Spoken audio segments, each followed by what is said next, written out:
All right, are you guys ready for the longest show in the history of this podcast?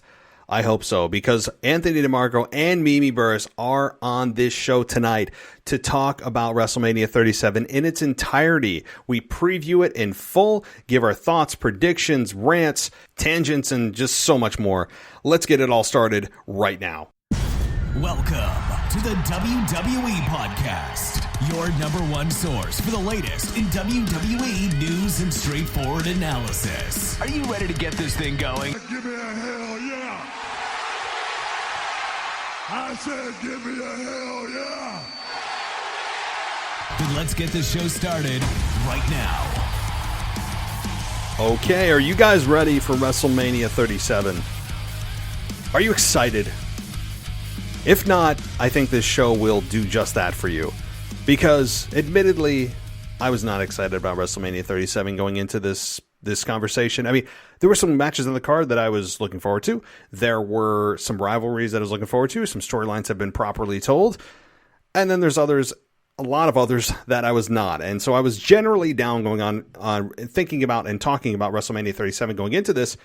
But Mimi and Anthony have changed my mind, even though we generally agreed with the premise that this WrestleMania feels very underwhelming. I think we all brought each other up towards the end of the conversation, and we in general are more excited about this pay-per-view than we may have otherwise been. So, a big pay-per-view, of course, WWE's biggest pay-per-view of the year tomorrow night, starting night one of WrestleMania 37 with live human beings in attendance. Can't wait for that. Probably the most exciting part of this WrestleMania is the fact that real fans are back. And interesting to hear what they have to say after being cooped up for over a year of WWE just being able to just do what they want with no penalty outside of social media. So I'm very interested to hear the reaction of fans in attendance, which, by the way, if you're attending live, reach out to us at realwwepodcast@gmail.com and we can get you on the show and hear your perspectives of what's going on in person. So just throwing that out there if anyone is going. But guys, thank you again for choosing us here at the WWE Podcast. We are one of many of your choices that you have available, especially throughout WrestleMania season and now concluding WrestleMania season and beyond. But if you want an ad-free experience, head on over to Patreon at patreon.com/WWE Podcast. You can also download the app, Patreon, and just search the WWE Podcast to get an ad-free experience. You also get a shout-out on the show, and you also get a ton of other goodies. And I'm adding stuff big time soon, guys. I'm actually adding merchandise. You can get a mug if you have a higher tier that you maintain for 3 months or more. You can get just a lot of really good stuff. Videos are coming and a lot more. I'll just leave it at that for now. There's a lot more stuff coming, but get yourself on board now. Head on over to Patreon. Don't get the ads and all that stuff in your audio.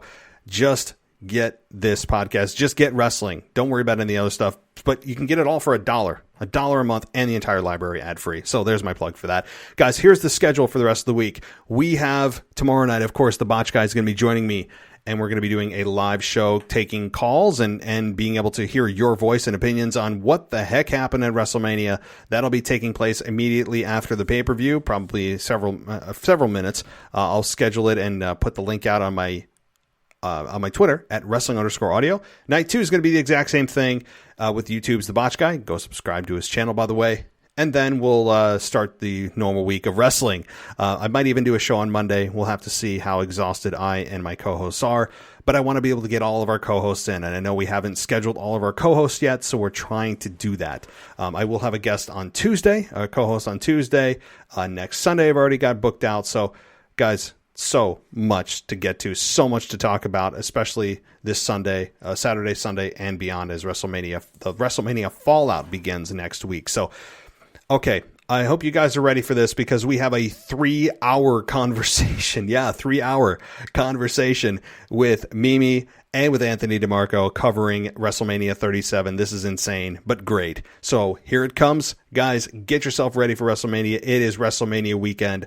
I hope everyone's doing well. And you can, by the way, during the show, wrestling_audio if you want my real-time opinions and thoughts as well on Twitter. So, okay. Thank you, everybody. Here we go. I'll talk to you soon.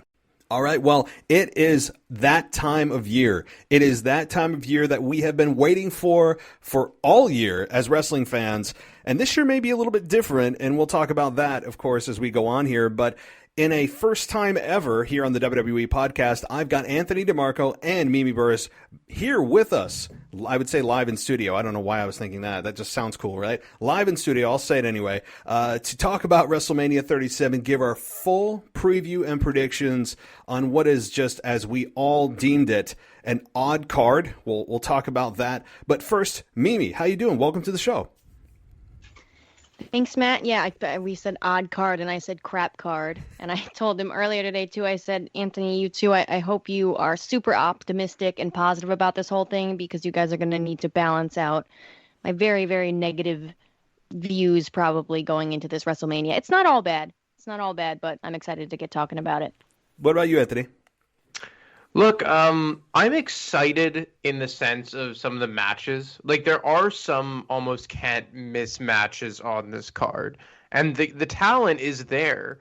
But I just find the build has been that as if we're leading into like Judgment Day circa 2005. It's just, I don't know. Like, I'll take one match, for example, like Cesaro versus Seth Rollins.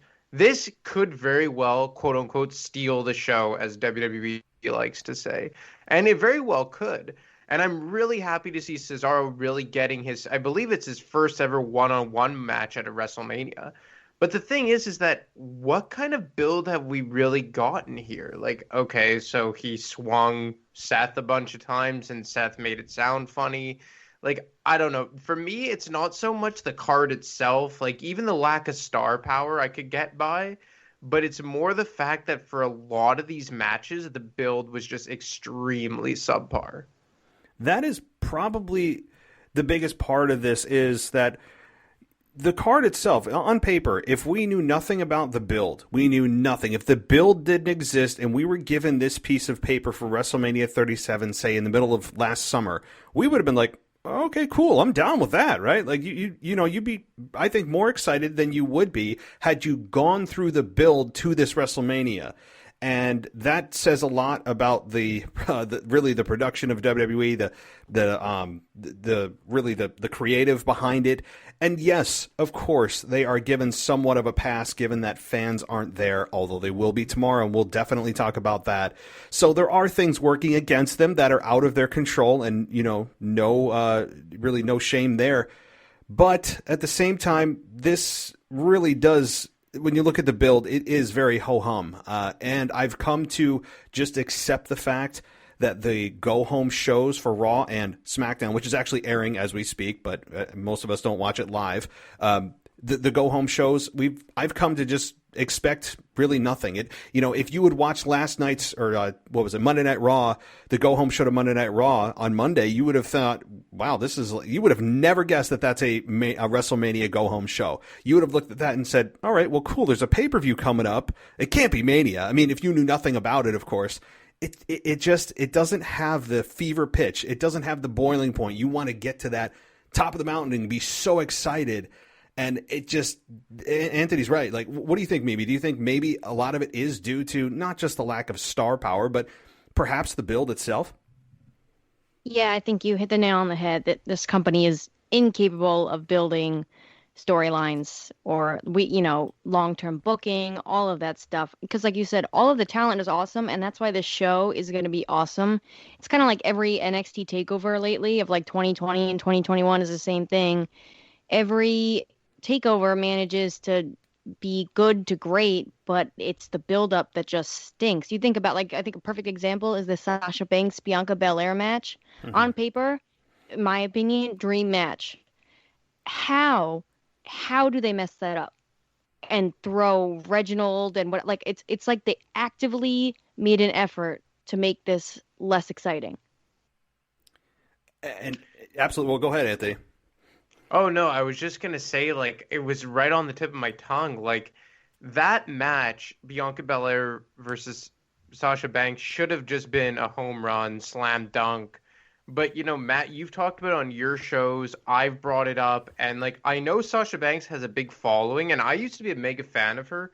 But WWE's indecision of just being able to book her as a babyface or a heel has really made me lose interest in this match. Like, I legitimately do not know, and I'm not being facetious at all. I don't know if she's a babyface or a heel because I feel like even the piped in crowd noise has been inconsistent when it comes to Sasha Banks. Like we know 100% Bianca Belair is the babyface. I find they've booked her extremely well. But Sasha Banks, it's just like they're going for the heel, then I guess they're booking her well. But at the same time, she never did that one thing to completely step over the line and be the bona fide heel. And if she's a babyface, well, it just goes without saying why they've dropped the ball in that regard.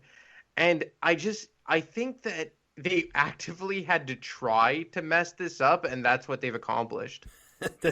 I mean, the fact that WWE actually, like you said, has to try.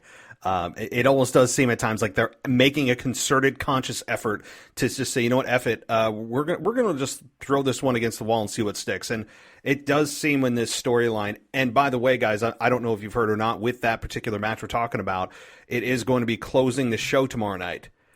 It is official that it will be the main event of night one for WrestleMania. Now, we could argue whether or not it's deserving of it, and perhaps it is, perhaps it isn't. I think there's a case to be made on both ends. But you're right, Sasha Banks. I think it's not just a representation of this storyline for Sasha. I think it's really just a larger problem with her character, really since inception in WWE. If you looked at how many times she's flipped, I bet that she'd probably be in contest with the Big Show. I mean, she has flip-flopped back and forth so many times that you do lose interest in her character. Now, she's such a good talent that she can overcome it most of the time, and she's really good in the ring. Of course, we all know that she certainly looks the part, but this is a match that I feel like, especially on Sasha's part with the creative, they have dropped the ball. What do you think, Mimi? Yeah, I promise you're gonna have to give me like a limit on AEW references here, but this makes me think about I think it was you again who a while ago said something about how she never had like her official babyface turn with the whole Bayley feud. Yep. Right, and so perfect example of this. I don't know again how much you guys follow this, but AEW, the Inner Circle, Chris Jericho, right, gets turned on by MJF, and that isn't the end all be all of, he's just a babyface now. And that's Chris Jericho too, like bona fide babyface at 50 plus years old now, because you just want to cheer him because he's so awesome. But last week the whole AEW show sucked besides this, but he came out and he said basically cut a promo saying, I'm a babyface now, I was a heel and now I'm a good guy, all of us are, and we know that, but those are the little things that you have to do. She never did that. And then Matt, I know you were talking about the Stone Cold sessions with her. I tried to watch some of it with Sasha Banks. I couldn't get halfway through it. She was bothering me so much. Right. It's just annoying. And so, cool, great if that's the case. She's an awesome heel because she drives me nuts. I audibly groan whenever she's on my TV, and not I'm going to turn the TV off, but in a way I want to see Bianca Belair slap her back and kick her butt, and it's just and not just maybe she'll hit the ultimate finisher and point at the WrestleMania sign instead of hitting. Oh my God! And if I hear it's boss time again, I think Michael Cole is doing it to the point of just trolling fans. It's like when he used to say the big dog for Roman Reigns. It's got to be trolling at this point. It's cringeworthy when Cole does it every time. I'm going to start listening to German or Spanish commentary on WrestleMania so I don't have to hear that, unless they say it in Spanish too. I'm done. Yeah. What do you think, Anthony? Well, it's gone to a point now with Sasha Banks where I used to say if they just turn her heel officially, I'll get way behind her. But I didn't even attempt to watch the Broken Skull sessions just because she bothers me that much, because I feel like I don't think that she's acting. I really do not. And to be honest, I'm not gonna lie, I have to fast forward through her entrance because I'm just you are the only person who synchronizes a twerk with the bass drop in a theme song. And just as she walks down the ring to her singing her own theme song, I'm just could you be more arrogant? Like even Triple H at the height of the Ruthless Aggression era, and I know I always bring this era up. Here it goes, yeah. But like even when he was like the top heel ever, did he ever like walk down like mimicking the lead singer from Motorhead, just like it's all about the game? Yeah. And how you just don't do that. It's like it's just weird. It's just and she just bothers me. And it's not even like the character anymore. It's the person where I'm just like, I don't even want to give you the satisfaction of booing you if that's what you're going for. It's actually, yeah. It's reached a deeper level than the character that she's playing. It's reached dare I say, a personal level, like the human being, Mercedes. It's reached her. Like that's how deep it's gone. Yeah. And it's just like, who would ever wear a full diamond bodysuit? Like, who would ever be like, you know what? That's what I'm wearing tonight, and I'm gonna, even if I'm trying to get booed or I'm trying to get cheered, like I don't get it. Like, and I'm sure you guys can hear it in my voice. Is I just get irritated when I see her. For me, like it started with the theme song thing. I don't know why. Like the first time she came back with the Snoop Dogg remix, I'm just like, she loves her theme song so much, and it's bothering me right now. And since then, it's just been like a downward spiral that I can't get it back on the rails. So, but I think that since they made her champion and now she's been booked as a babyface, but now we're not really sure. And I'm sure it would be one of those instances like when Roman Reigns was said, like, I'm not the good guy, I'm not the bad guy, but I'm the guy. I'm sure that's like something towards what creative is driving for here. But with her, it's just like you said, Matt. It's gone so much deeper than the hatred for the character. I just resent the person now. Yeah. All right. Well, I do have a ton more to get to. Any on this kind of opening, setting the table here. Is there anything else on this particular issue, Mimi, before we start actually diving in here? Yeah, I'll just say. I mean, it's not. Just so we're clear here, right? We don't. Like, cool, Mercedes, do you know what I mean? Not that she'd ever listen to this podcast, but you know what I mean?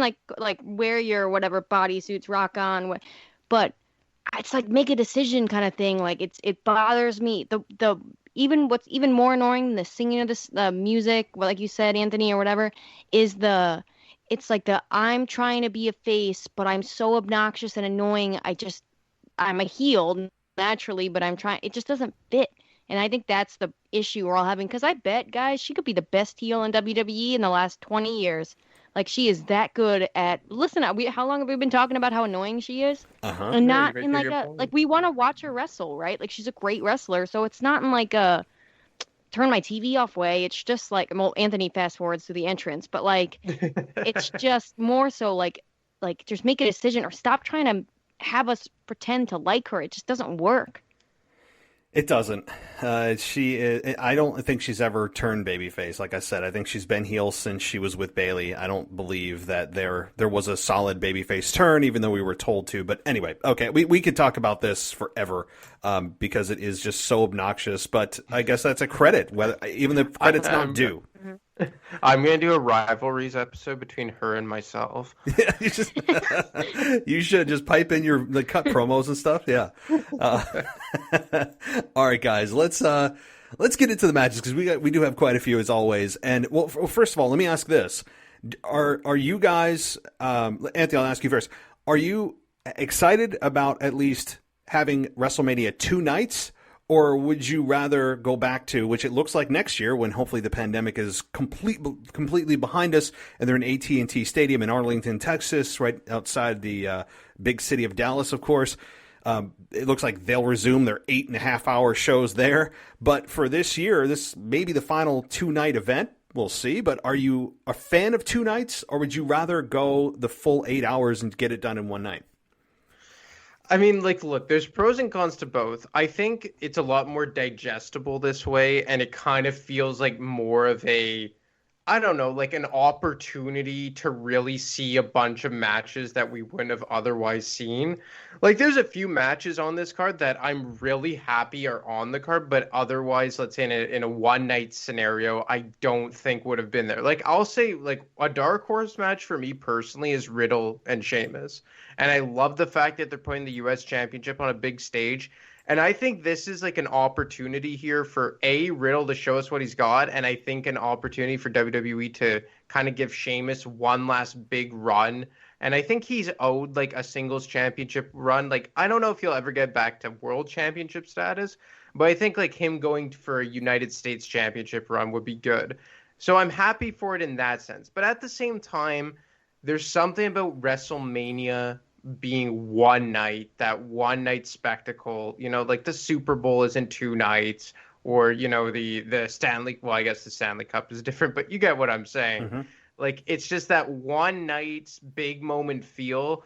But that being said, when it's one night, they just all try and cram it into like a 7-hour marathon, which kind of dilutes it. And by the end, you just want to go to bed because you're so overloaded. So there's pros and cons to both. I'm ultimately happier that they're going back to one night next year. I just hope that they don't make it such a big, long marathon that they had done leading up to last year. Mimi?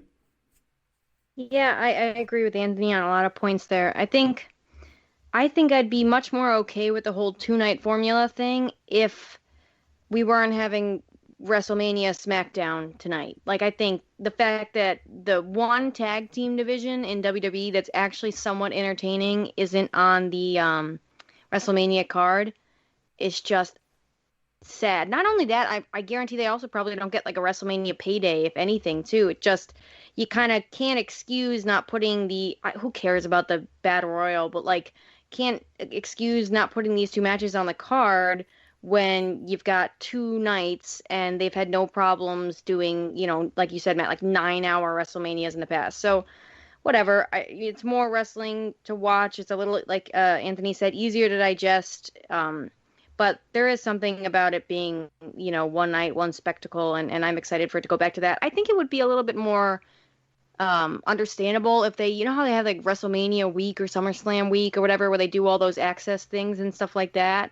Like, I don't know, I guarantee they're not doing all that, but if they had all that, I would almost feel like it would make a little bit more sense. So if you're going to see the show, you're going there for the whole week, if that makes any sense. Yeah, there is that too. And I think that the one night format will probably take precedence over the 2 nights. While they're doing the 2 nights, I think they feel like they're kind of forced while we're still on the tail end of the pandemic. Obviously is a big reason for it. And the one night, yes, I think it does feel more special. I think what also feels more special is when there's 85,000 screaming fans versus, 0 in the Performance Center last year. Or now we have 25,000 people, which, again, they're in their pods. Well, hopefully that doesn't really prohibit the noise coming through and people can actually, be heard on camera and all that kind of thing. But there is something special about that one night event where it's like, this is it, guys, tonight only, rather than split into 2 at the same time, like we all said. A 3-hour event is certainly much more plausible or much more digestible, as you said, Anthony, to take in one night and go, okay, I got my fill of wrestling. Cool, we have another one tomorrow night. I mean, there is that too. It's just a Monday Night Raw length. So I think that they eventually will stick to a permanent one-night event. I doubt that they'll continue a 2-night event. All right, let's jump into the card because we do have a lot to talk about here. And the first up on my list is, let's see here, night 1. I'll start with night 1 here. I'll go in chronological order. And this is the tag team turmoil where the winners for the women receive a title shot on night 2. So here's night 1. The tag team turmoil consists of Natalya and Tamina versus Naomi and Lana versus Mandy Rose and Dana Brooke versus the Riot Squad. Mimi, you go ahead, take this one first. Who do you think's going to win this to get their tag team title shot on night 2? Tamina. I'm calling it. Tamina Snuka. No Natalya, just Tamina. No, this whole thing is just something else. I think that if I'm correct, they also had the graphic up and Carmella and Billie Kay were on there or something. And I think, before I give the exact prediction, I think this match has a lot more potential not to necessarily be a great match, but to have a little bit more excitement around it if a couple of things happen. Because there are some possibilities, I think, to make this more exciting, because I think we can all agree, I don't want to speak for you guys, but this sounds awful. And especially over the SmackDown match blows me away, but it's the women on WrestleMania, and I get that. I just whatever. I think that it would be this match is so boring and dry on its head that if you had the Bella Twins return and win, it might actually make it even more exciting than it is now. I could see that happening. I mean, the one thing that would salvage this is give me an Iconics reunion. I mean, where's I don't know if this Billie Kay and Carmella thing is really going to happen. Where's Peyton Royce? I'd love to see that. And then if they insert Bayley into it somewhere too, then maybe it'd be a little bit more exciting. So I almost feel like it'd be hard to make a choice because I think there's going to be another team, if not a couple other teams added to this match. I think there's more than what's on paper here. But if I'm going with what I see, I'm going with Natalya and Tamina, all jokes aside. I think they've really been pushing them. And good, because Tamina's a beast. Natalya's a technician and a general, and I mean, besides the Riot Squad, I can't think of a team that's kind of been better the last couple weeks, which I'm saying with a grain of salt. Bear in mind, right? This is all on a WWE curve, but I think Natalya and Tamina are going to take it. What about you, Anthony? Well, I'll pass to Anthony. Let's see what happens. I'm interested to hear what you have to say first because I'm feeding off you guys. I think of the teams advertised, much like maybe me referred to, is that I think it's going to be Lana and Naomi. Because I really think that for whatever for one, I think they're going to want to do babyface versus heel. I know that they've been pushing Tamina and Natalya, but I don't think they would go heel versus heel for the tag team championships at WrestleMania. And I felt for a while now, although it really cooled off over the winter, but they want to make Lana somewhat meaningful. And I do think that they don't want to waste Naomi's talent. So of the advertised teams, it would be them. But that being said, to Mimi's point, an Iconics return, I would not completely discount. So one of those two teams, I think, will win. All right. Well, this is interesting. Nobody here right now is picking the same two teams. That's good. So my pick is the Riot Squad. And the reason is that they have been in the eyes of fans. And don't forget, WrestleMania is the time when Vince likes to put smiles on people's faces, that he wants to make. It's the feel-good show. It's the baby faces overcoming generally. So you have to also have a babyface team to go against the Night 2 Women's Tag Team Champions of Nia Jax and Shayna Baszler. So logic would tell you, right, Naomi and Lana, I think, are plausible. Iconics, while I think they're possible, I think it's unlikely. I wouldn't even care if they don't give me an explanation how they got back together. I would just take it at face value and go fine.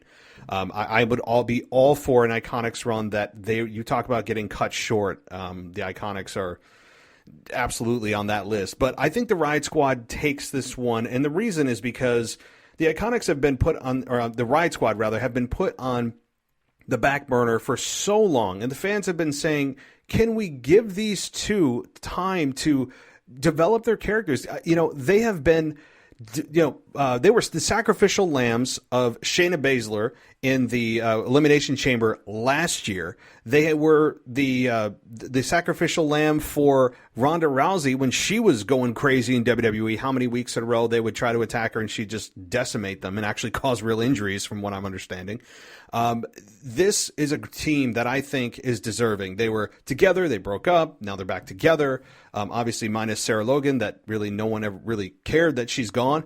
But Riot Squad, I think, is deserving. I think the fans are going to be behind Riot Squad more than any team here. I think they recognize that they have been here a long time, that their time is due. And I think the Riot Squad is the most likely. I would not put any money on this at all. I mean, outside of Mandy Rose and Dana Brooke, all teams are on the table here. So Riot Squad is my pick. Go ahead. Anybody? Response? I was just going to say, can you imagine, though, the pop if we heard, right, Iconic? Like that Yeah. place, that however many, like that, whatever, 1/3 filled stadium would sound, two times as full, I think. Just that would make, I don't care. You can give me Strowman and Shane McMahon all night long after that. If I got that, I'd be happy. I would love the Riot Squad, and they're the ones that I'm hoping will win, but I've just almost given up hope. Like, I've wanted them to win the tag team championships when Sarah Logan was in there, and it was her and Liv Morgan competing for the inaugural tag team championships. What is it, 3 years ago now in the Elimination Chamber? So I think ideally, and as a fan, I'm pulling for them. And I would probably even like that more than the icon. Well, I don't know about that. That pop would be pretty good compared to Mimi's Boy. But I mean, like, out of the 4 teams advertised, I'm pulling for the Riot Squad. I don't see WWE pulling the trigger ever on these two. And even as single competitors, like, I thought that Ruby Riot could have had a good singles run, but for whatever reason, they're just not backing these two either alone or as a tag team. Yeah, I mean, like you said, there's not a lot of evidence to prove my point. I mean, in fact, there's not really any, other than they're occasionally on TV. They get the very, very canned, scripted, as you're walking to the ring, pre-recorded promos that are the worst type of formatted promos you can ever do, because they are just, I mean, honestly, it feels like they have a teleprompter right behind the camera whenever they have those promos. I mean, outside of that, they haven't been given a voice at all. They rarely win matches, or if they do, it's 50-50 booking. There really is nothing beyond fans going, what the hell? Like, why aren't these two, especially in a weak women's tag team division, being pushed higher? And I hope it happens. Maybe it's more of my heart than my brain that wants these two to win. But I'm glad we have 3 different picks. So that's certainly a cool thing. So, okay, let's continue on here with night 1. And the Raw Tag Team Championship, New Day versus AJ Styles and Omos. Anthony, you go first on this. AJ and Omos. It just has to. Yeah. These two guys have to come away with the tag team championships, and I just want AJ Styles to get the win. Like, I just feel he has been spinning his tires for quite some time now. Like, he's been probably my favorite for the better part of 4 or 5 years right now in WWE. I just think he could do it all. He's just as good as a babyface as he is as a heel. I find he's probably under the radar, one of the funniest guys WWE has. And I think it says a lot about AJ Styles as just like the guy himself, that he's willing to go into a tag team match when he has been one of the main guys for, like I said, the past 5 years. You know, last year he went up against The Undertaker.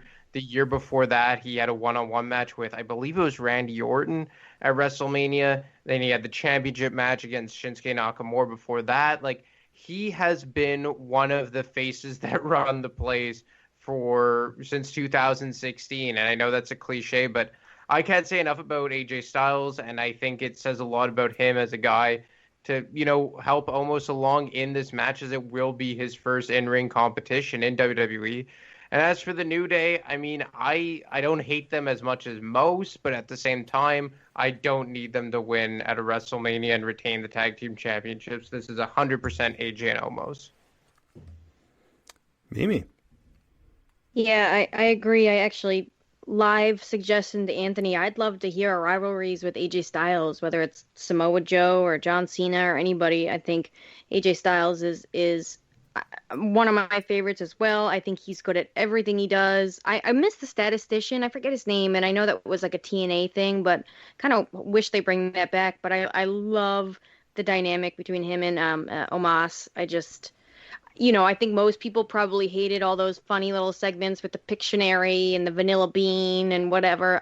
I don't know. I feel like I'm so brain dead when I watch any WWE product that the littlest thing makes me laugh like that. So I think they're all doing a great job. I think just to be different from Anthony, I'm gonna go with the New Day because I think WWE's stupid, and they think that that's the way to go.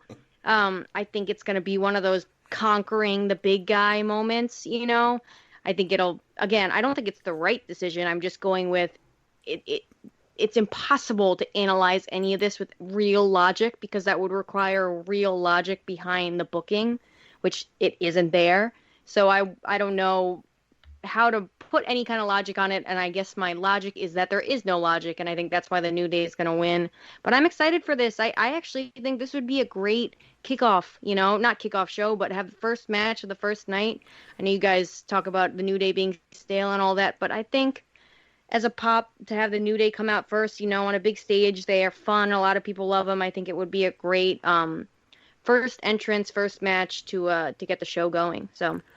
Well, let me just say this. Well, first of all, my pick, just to be out front, is AJ Styles and Omos, which OMOS is what I have on the screen. So I think it's almost, they had OMAS, which is Omos. I honestly have lost track of what it is. I don't think WWE knows because I've seen it change from an O to an A to an A to an O. So I guess we'll take our pick. But that's my official pick. To me, what the most interesting thing about this is, of course, we want to see what he can do in the ring. Omos is a big dude. I don't expect him to be doing, hip tosses and, drop toe holds and Hurricane Ranas. I certainly expect him to just act like the big guy. And he should. I don't need to see anything that he can't do. So we are all interested to see when AJ Styles makes that tag to him, what the crowd's going to do.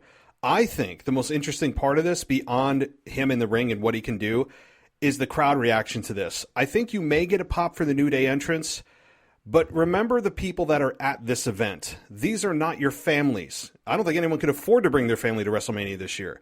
These are the people that are from overseas, that are the, quote, hardcore, quote, ardent, whatever you want to label them as. These are those fans that are the foundation of WWE, that they like to label us as the counterculture every single Monday Night Raw when everything is cheered, that normally people boo and boo normally cheer, which I can't stand, and I will take that to my grave. That those are those people here. And I think that recognizing the New Day have been champions really since their inception, off and on, 11 times now. I believe that AJ Styles and Omos are going to be crowd favorites, even though they're booked as heels here, because people are just flat out tired of the New Day act. And I think people, especially this type of crowd, they are tired of seeing them as champions, and they want to see AJ Styles, who many people feel has been kind of suppressed over the last year or more.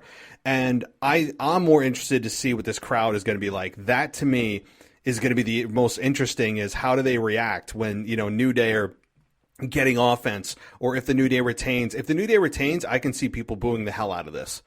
What do you guys think?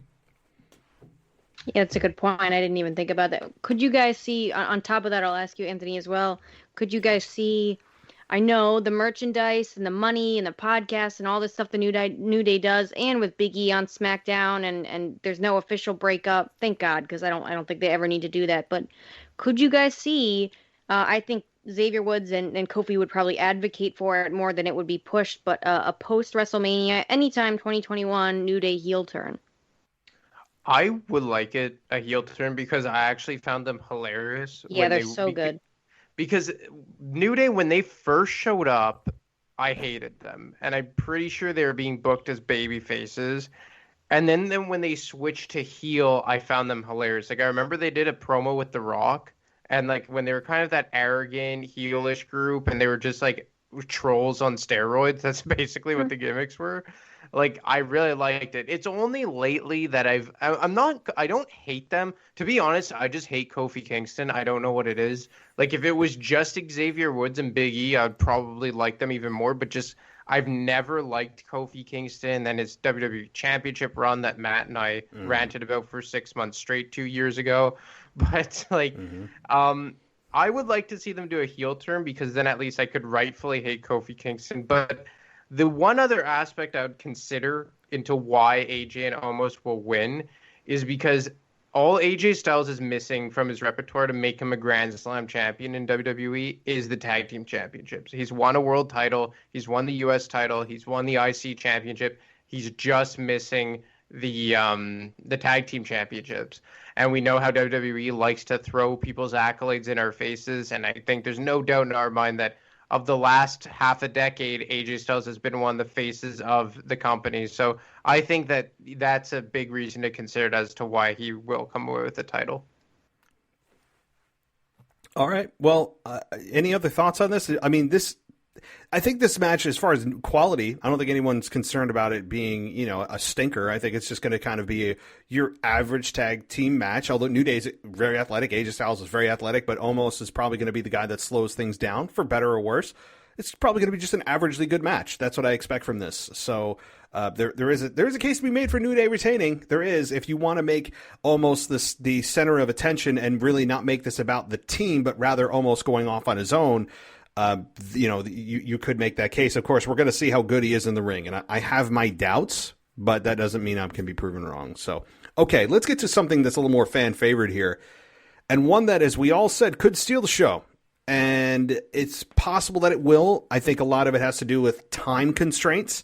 If they're given 10 minutes, I think that's a shame for Seth Rollins and Cesaro, of course, is what I'm talking about. And the build to this has been weird at best. You have Seth Rollins, who's kind of the Messiah, but also still burning it down and coming out in ridiculous suits that make me laugh. He's also kind of acting like a child, but has Murphy back, but doesn't really have Murphy back. Why he's even coming back. This whole it makes zero sense. His character feels in between. Seth Rollins feels like it's like he doesn't know where to land. So he's kind of taking a split approach on his character. It's really bizarre. And not that I'm not ranting about it. I don't hate it. I'm just kind of like, I don't know what to feel about Seth Rollins other than his suits and his expensive shoes he wears with no socks. His outfits probably make it for me. But outside of that, he's using his old music, but he's still wearing his black glove, and he's still kind of the Messiah, but not really. He doesn't have any followers. I don't know what to make of his character. Cesaro seems to be kind of finding his own, from the bar to kind of James Bond to now this just being himself, the wrestling purist. I don't like that it's been based on him swinging Rollins around. I mean, that's like childlike. I don't really that's silly to me. To me, that shouldn't even be a move that he does. You know what the swing is to me? The swing is like if you and your friends were to get in a wrestling ring and see how many times if you're messing around, you could swing one of your friends around. It's not like a real professional wrestler's maneuver. It shouldn't be. And I understand it, it could make your opponent pass out or whatever, but to me, it's not visually even pleasing. But, I mean, maybe that's just me.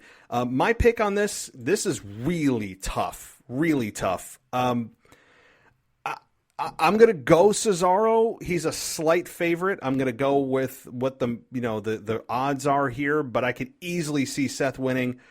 Cesaro, I think, is due for a big win. So I'm giving you guys my pick first. Cesaro wins. I'm not super confident, but I think he's owed a big win outside of winning Andre the Giant Memorial Battle Royal or whatever he does at WrestleMania. So I'm for Cesaro winning this. This is going to be a wrestling's purest match. If you love technical wrestling and hard hitting wrestling, this is your match. I'm looking forward to this from like a reversal and crazy maneuvers and all that kind of stuff. I think Cesaro wins. And Mimi, you go first on this. Yeah, I think I agree with you. I'm like I have a slight inkling to like pick Seth Rollins just because, kind of like what I said before, I can see just the lack of logic in it, and the less logic there is, the more of a chance that that's probably going to happen. But yeah, I think I'm going with Cesaro too. I think this is kind of like what I was saying before in the beginning of the show, like, right, crappy build, but the match is going to be great because the talent's great. They have millions and billions of dollars to get all this amazing talent and keep them. So they don't, it's like lazy booking with the swing thing. I actually don't mind all of it. And I think as much as I love Cesaro, most of it goes to Seth Rollins' credit. Because, again, similar to AJ Styles, I don't think he can do everything super well, but I think he plays this whiny little whatever jerk the best that anybody on the roster. I just think he's so great. Like you said, Matt, with the suits. I miss the old music. I miss the Messiah gimmick. I thought that was money. I thought that was so good. I think it deserved a faction. Even without a faction, I thought it was incredible. I think Seth Rollins pulled it off better than anything he's ever done in his career, and I feel bad it never, like everything else, right, in this company, never got legs under it, never got himself like off its feet. Like, it was so good, and I don't like this burn it down music and this tweener in between his old gimmick and this one.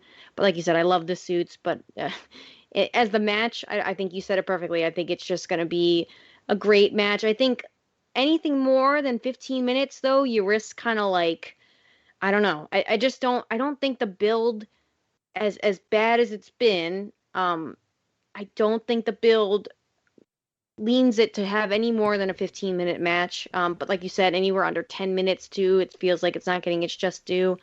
I don't know. I think this is going to be a great match. Like we said, I think that's the given. Then again, though, I want to say Fastlane, you probably expected Shinsuke Nakamura and Seth Rollins to put on a great match, and I thought that match was boring as all hell. Mm-hmm. So, fingers crossed this goes well. Cesaro deserves it. I could see Cesaro going for the championship, not winning it, but just going on a challenging run after WrestleMania if they have him win this. That sounds like sound booking, so maybe I can't see it happening. But yeah, I'm excited for this. This is probably one of the matches I am most excited for on the card, just because, again, we all agree Cesaro deserves his just due, and Seth Rollins deserves his just due too. Guy has been incredible in this pandemic era when he's obviously been around. So, Anthony, response? I think that they almost have to have Seth Rollins win this match, and this is why. Think back to where Seth Rollins as a character was 2 years ago. He beat Brock Lesnar for the Universal Championship at WrestleMania, and he had a pretty solid run with it that all obviously culminated with The Fiend and the infamous Hell in a Cell match, and ultimately losing it to him at Saudi Arabia.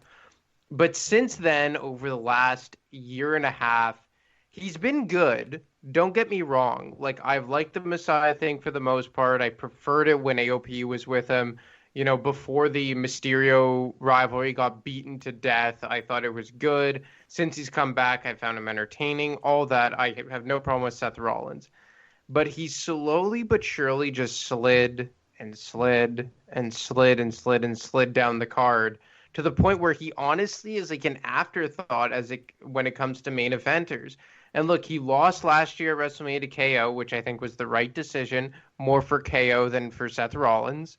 But as much as I like Cesaro, I don't know if you could recuperate Seth's main event status if he loses to a career mid-carder like Cesaro on the quote-unquote grandest stage of them all. And this is no slight against Cesaro, but let's call a spade here. Seth Rollins is and will always be more important to the WWE than Cesaro. And that's just because he's emerged as one of the biggest names in the company over the last 5, 6, 7 years since the dissension of the Shield in 2014. So while I think Cesaro deserves this win, and you can make the case that he should win, I just think in the long-term outlook and the grand scheme of things, you can't really justify having Seth Rollins lose this match. Well, it's also because he's Swiss, right? I mean, of course he can. I mean, God, I'll never forget that. But look, that's why this match is so difficult. If there was one match, and there's a lot of people I know that put money on WrestleMania, this one would be, you'd be insane to put money on this match. I'm very, it's like 51-49 in terms of the odds of Cesaro being the favorite. This is very difficult, and you can make a case for both guys. That's the thing. If both guys could win, if there was a result in which you could have two winners in this singles match, I would be for that scenario, because I think both guys do need a win badly. But you're right, to your point, Anthony. Seth Rollins is clearly the favorite in terms of the pecking order and totem pole of WWE talent. Seth Rollins is light years ahead of where Cesaro has been. Now, does that mean Cesaro can't go on a tear and they're going to give Cesaro a big push after WrestleMania? It's not impossible, but I have my doubts, right? Like, I have my doubts that Cesaro could be positioned in that way, the way WWE has treated him over the last 8 years or whatever it's been. And as great of a worker as he is, I think they look at him as just a really good worker. He's not good on the mic. That is well known. He can be okay to slightly good at times, but he's not very good. He's not very quick on his feet, at least not that I've seen in his persona. I just don't have a whole lot of faith that they believe Cesaro's the full package, and that he's just been kind of hiding behind just a wrestling purist, and he has this great promo and personality behind him. I don't think they think that. So with that said, they know they can get a great match out of Cesaro. He can work with anyone. And to put Seth Rollins with him, who can also work with anyone, they may look at this and go, well, who's really the investment of the future? who do we know is a proven commodity for the full package versus a guy that's just really good at one thing of the, a part of this job. And you're right. It could be them looking at Seth as the full package and investing in his character moving forward rather than Cesaro. All right. Mimi, any response? Yeah, I didn't even think about that. I think it's a great point by Anthony. And I just see, like you said, Matt, about putting smiles on people's faces. I can't see a match where they're gonna anger more people than if they have Cesaro lose. But you made a good point, Matt. You said, like, if there was a way that they both could win in this match, they would, and they can. Like, not literally, right? But you can have people win in a loss. And so if they were going to do that with anybody, like to have Cesaro do that, fine. I guess I just don't have faith in WWE's booking and even just match archetypes to do that. But, like, you could have someone lose this big match or have Cesaro lose this big match but still look incredible and still come out the other side of it. I guess I just see... I see where you guys are coming from. Cesaro is not great on the mic. I think he's so much better when he's not scripted and he doesn't feel like he's forcing something. And, like, I could go to Talking Smack for that because everybody cuts just fire promos on Raw Talk and Talking Smack because they're not scripted, and I don't think Vince McMahon watches the show. But yeah, I don't know if they're. I would hope, especially with fans, hopefully slowly coming back into arenas, that they do something with Cesaro because he's not a spring chicken anymore. And WWE also has competition now that they can lose talent to. And I don't think they want to lose a guy like Cesaro. So if anything, I could see them just giving him the victory because they don't want him to leave. Yeah. And Cesaro, like you said, the way to get this match, now that you're making me think about how they both win, is, okay, Seth Rollins goes over, but then Cesaro snaps, right? Like, after maybe Seth Rollins cheats to win, and that's fine. He's a heel. You could do that.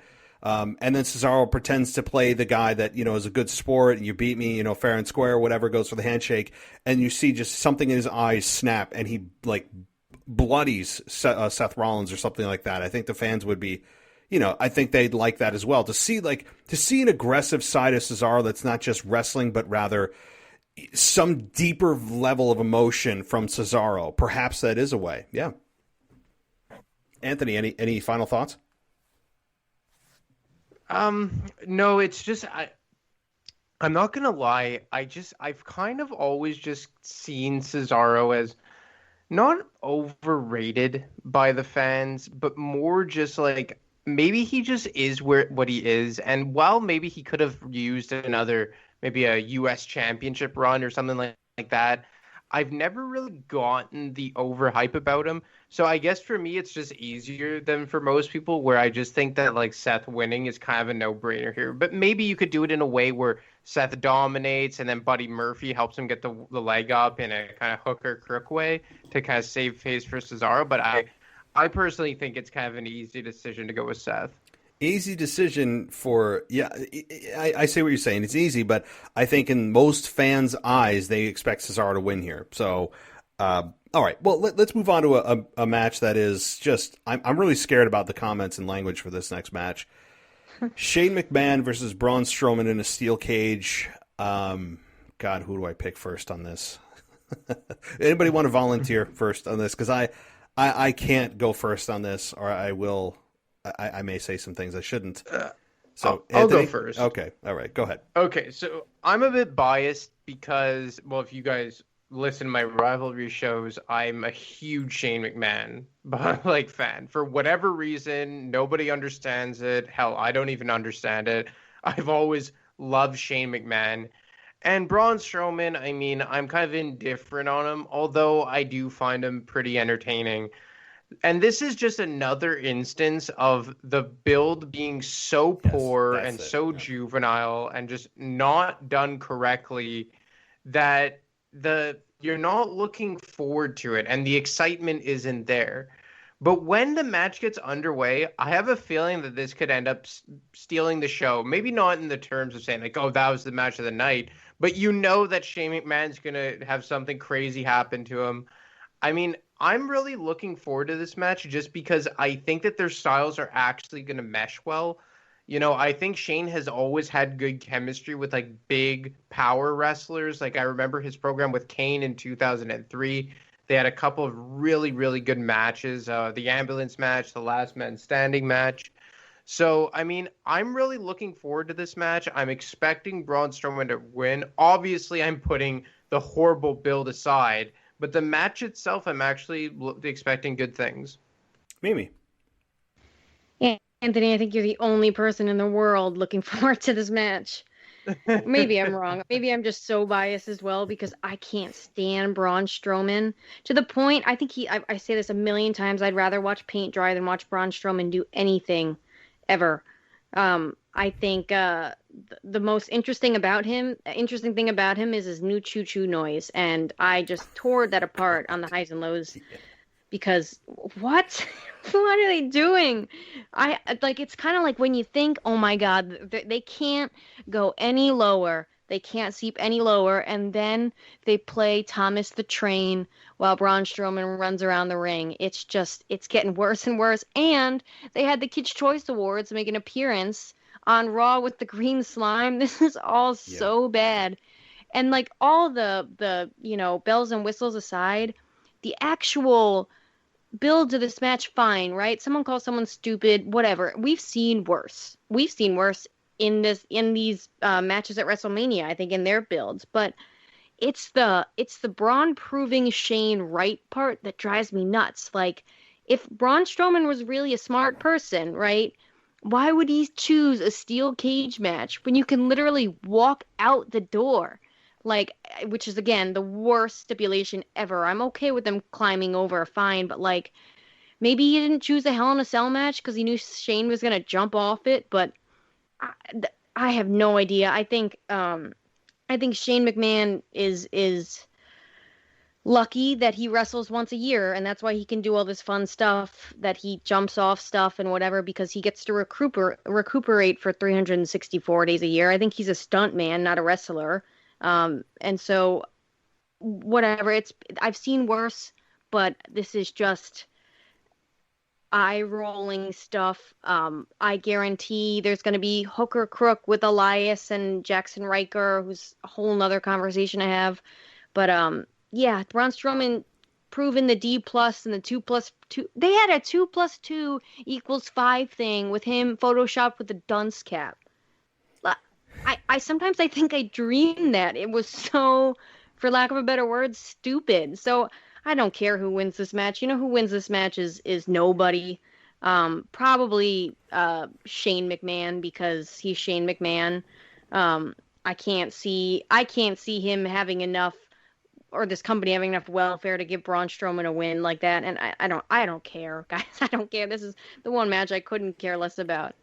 So, yes. Now, is this the most hated match on the card for me? No. Actually, not even by a long shot. I have the next match is probably and I'll get to that, of course, in a minute, is my most despised match of the year. But this match, again, as we alluded to at the very beginning of our conversation, the build to this is what really did it for me. Now, yeah, Shane McMahon may be a stuntman. Braun Strowman may be the most one-dimensional monster that WWE has ever had,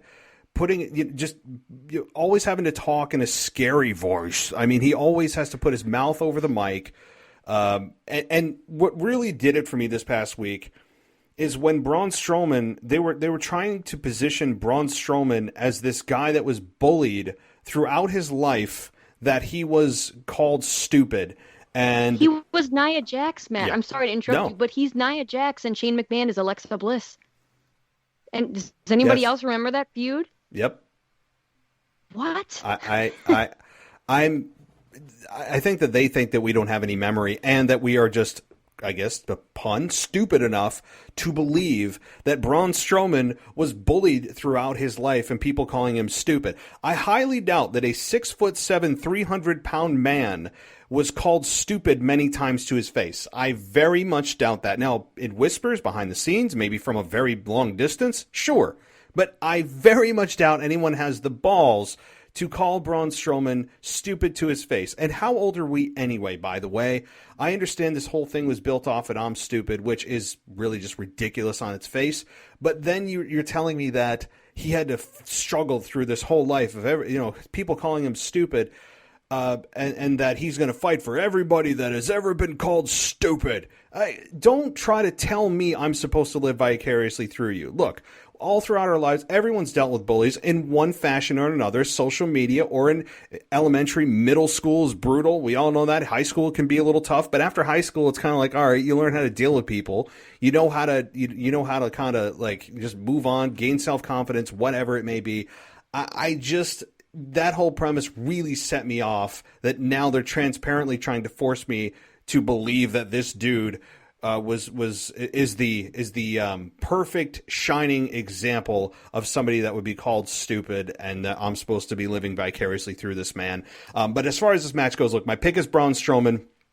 And I hope I'm surprised by this match. I hope that I am going into this match with a low bar because the build was god-awful, and then I am surprised by the quality of this match. I hope I am. I'm not rooting against these guys. Shane McMahon's going to jump off of the top of the stadium if he would. I mean, that's the spot we're all looking for, is Shane McMahon to put his life in jeopardy every WrestleMania. Braun Strowman, again, is probably going to hit a couple of big moves. Shane McMahon will look impossibly on equal footing to Braun Strowman, as Shane McMahon does every year with AJ Styles or The Undertaker. Take your pick.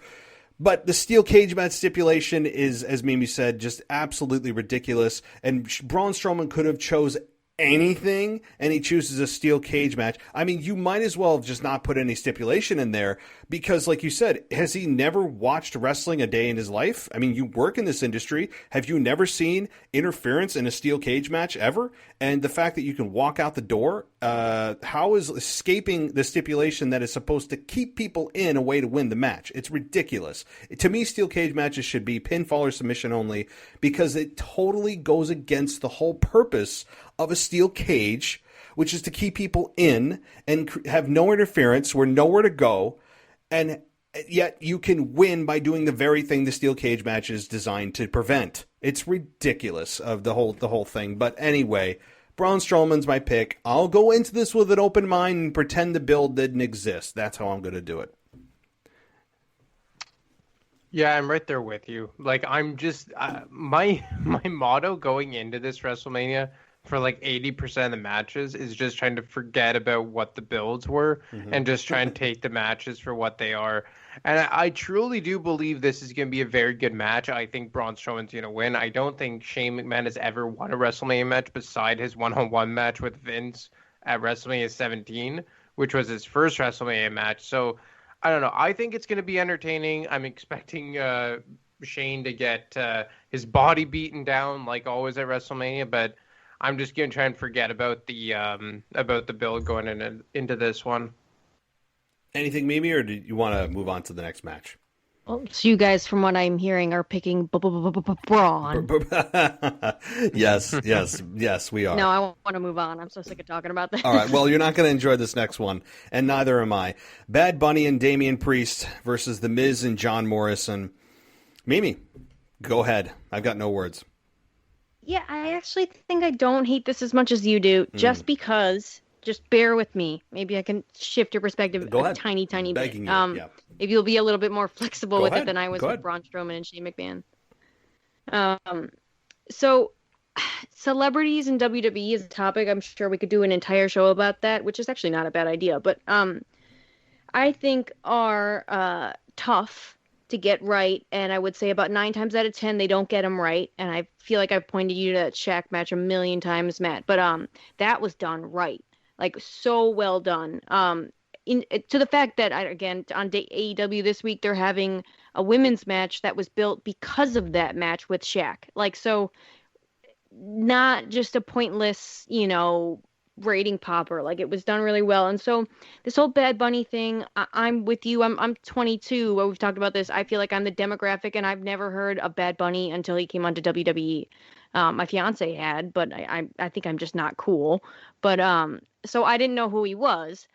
I think the promo this week was long-winded, and he clearly kind of struggled through it, I think, with some of the English stuff, and I get that. But I think this could have been a lot worse than it was. I actually wanted a singles match more so because I thought it would be shorter and it would keep more of the focus on just what the story's been about rather than having Damian Priest and John Morrison be involved. I don't know why I wanted a singles match. I guess I was more excited for that, but I know John Morrison and Damian Priest both had minor injuries and they weren't sure if they were going to be able to have them wrestle at WrestleMania, and so that's why they did that whole thing. But yeah, I think we all know Bad Bunny probably wins this somehow.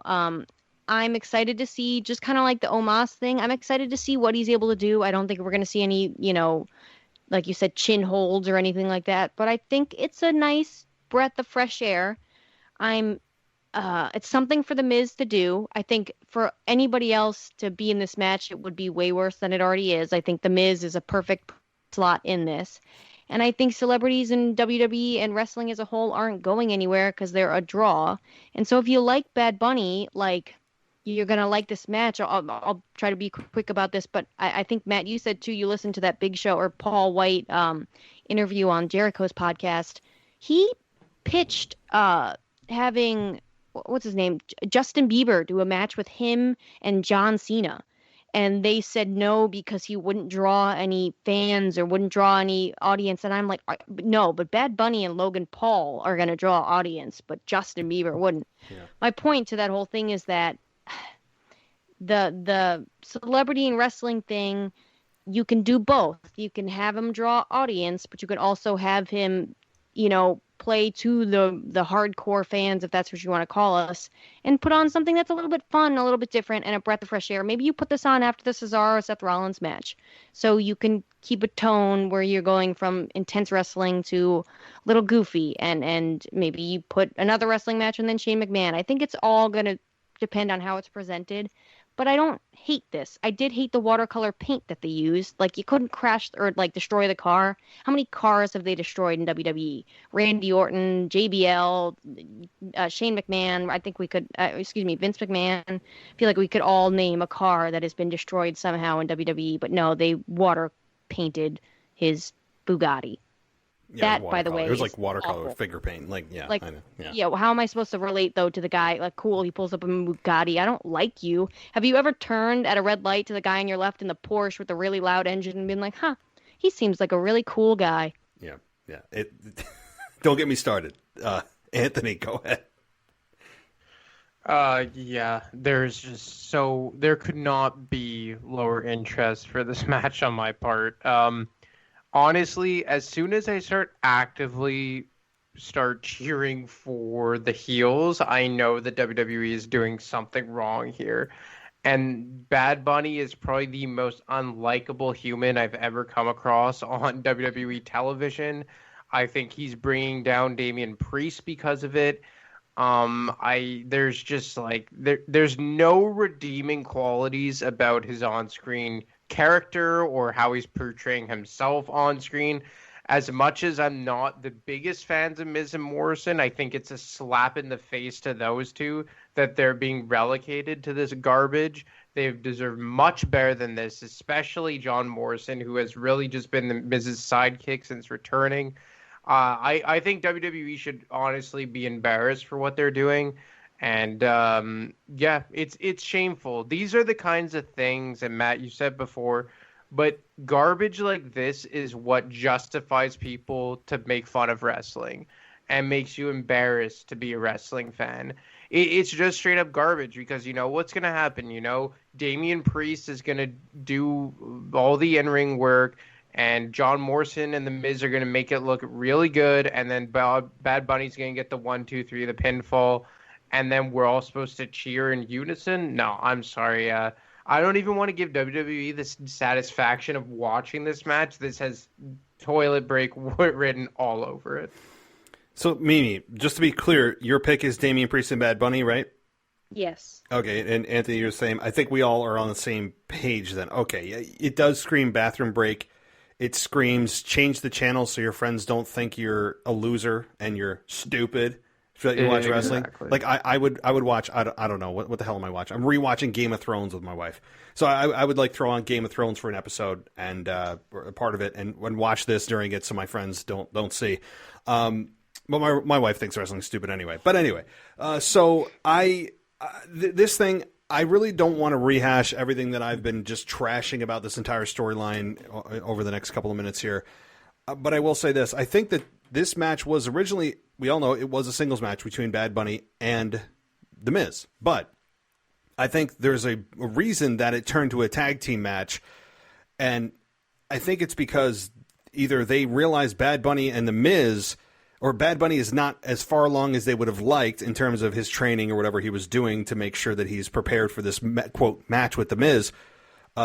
Or they just didn't want the crowd to turn on it, completely turn on it and crap all over it, just boo everything they do, like circa Goldberg and Brock Lesnar at WrestleMania 20, just completely destroy this match. And they are hoping that Damian Priest and John Morrison are going to be quote, the actual wrestlers in the match, so it doesn't seem like it's a total disaster, embarrassment of a match of just Bad Bunny versus The Miz, because Bad Bunny can't hold up his end of the deal. So I think that those two, Damian Priest and John Morrison, were added because of the fact that they are the cushion for maybe the crowd completely turning on this. And having The Miz, again, having Miz and Morrison, as much as I despise them, and I have destroyed them over the last 6 months or more, and I stand by everything I've said, but the fact that, as you said, Anthony, that we're cheering for the heels, the fact that I'm cheering for Miz and Morrison, where I've stood and sat here at my desk and I have destroyed them week after week after week, and I'm now cheering for them in this match, says a whole lot about how I feel about Bad Bunny and Damian Priest. And I think that this is just really the out-of-touch creative that is just unfortunately running rampant through WWE when they bring in a celebrity, that they almost never make the celebrity heel, at least not by design. They did it with Floyd Money Mayweather and Big Show. And we're supposed to relate to this guy that has billions of dollars and has all of this backup and runs his mouth, and we're supposed to cheer for this dude. And yet at WrestleMania, the crowd was the complete opposite. I remember watching that. And this is the same exact deal, a little bit scaled down, obviously. Bad Bunny is a musician. He is not a wrestler. He is not a fighter. He is 140 pounds. I mean, he runs his mouth and then has Damian Priest back him up. In what world is that a good trait? In what world is that an admirable trait where you run your mouth and then you can, just stand back while your heavy does the work? And this is exactly what it is. And the Bugatti, yeah, that's completely relatable, right? I don't think that anyone in the sound of my voice owns a Bugatti or knows someone that owns a Bugatti. Or if you do, more than likely, you probably don't have high opinion about that person on a personal level. I really venture to guess that you probably don't. Not that money is evil, but if you're going to spend that much money on a Bugatti, I don't know. I just think that this is not relatable whatsoever. Damian Priest is damaged, as you guys said. I think Damian Priest is coming out of this and going to have to take many showers to get the stink of this storyline off him once Bad Bunny wins and goes away, because that's what's going to happen here. So Miz and Morrison take the loss. Bad Bunny pins the Miz, and we're all supposed to cheer. I hope the crowd destroys Bad Bunny on this. I wouldn't be surprised, though, if WWE, this is one of those matches that they try to manipulate the crowd noise. I would be very surprised if they don't during this match. I think the crowd is, if left to their own devices and unedited, I think the crowd is going to absolutely destroy Bad Bunny and Damian Priest in this match. As much as of good heels as Miz and Morrison are, I think they're going to absolutely destroy him, and I'm looking forward to that the most.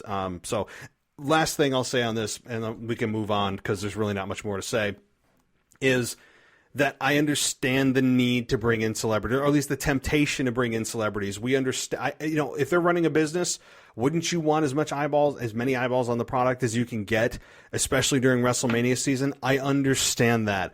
But I can guarantee you that even if there are people that are following Bad Bunny on Spotify, wherever, he's very successful musically, very successful musician. We know this. I didn't know who he was anyway. I mean, I'm 36, but you said maybe that you're 22 and you still didn't know who he was, but nonetheless, he does have millions of fans out there. And if you're a fan of his and you're like, whoa, what's he doing? He's in wrestling? What's he doing?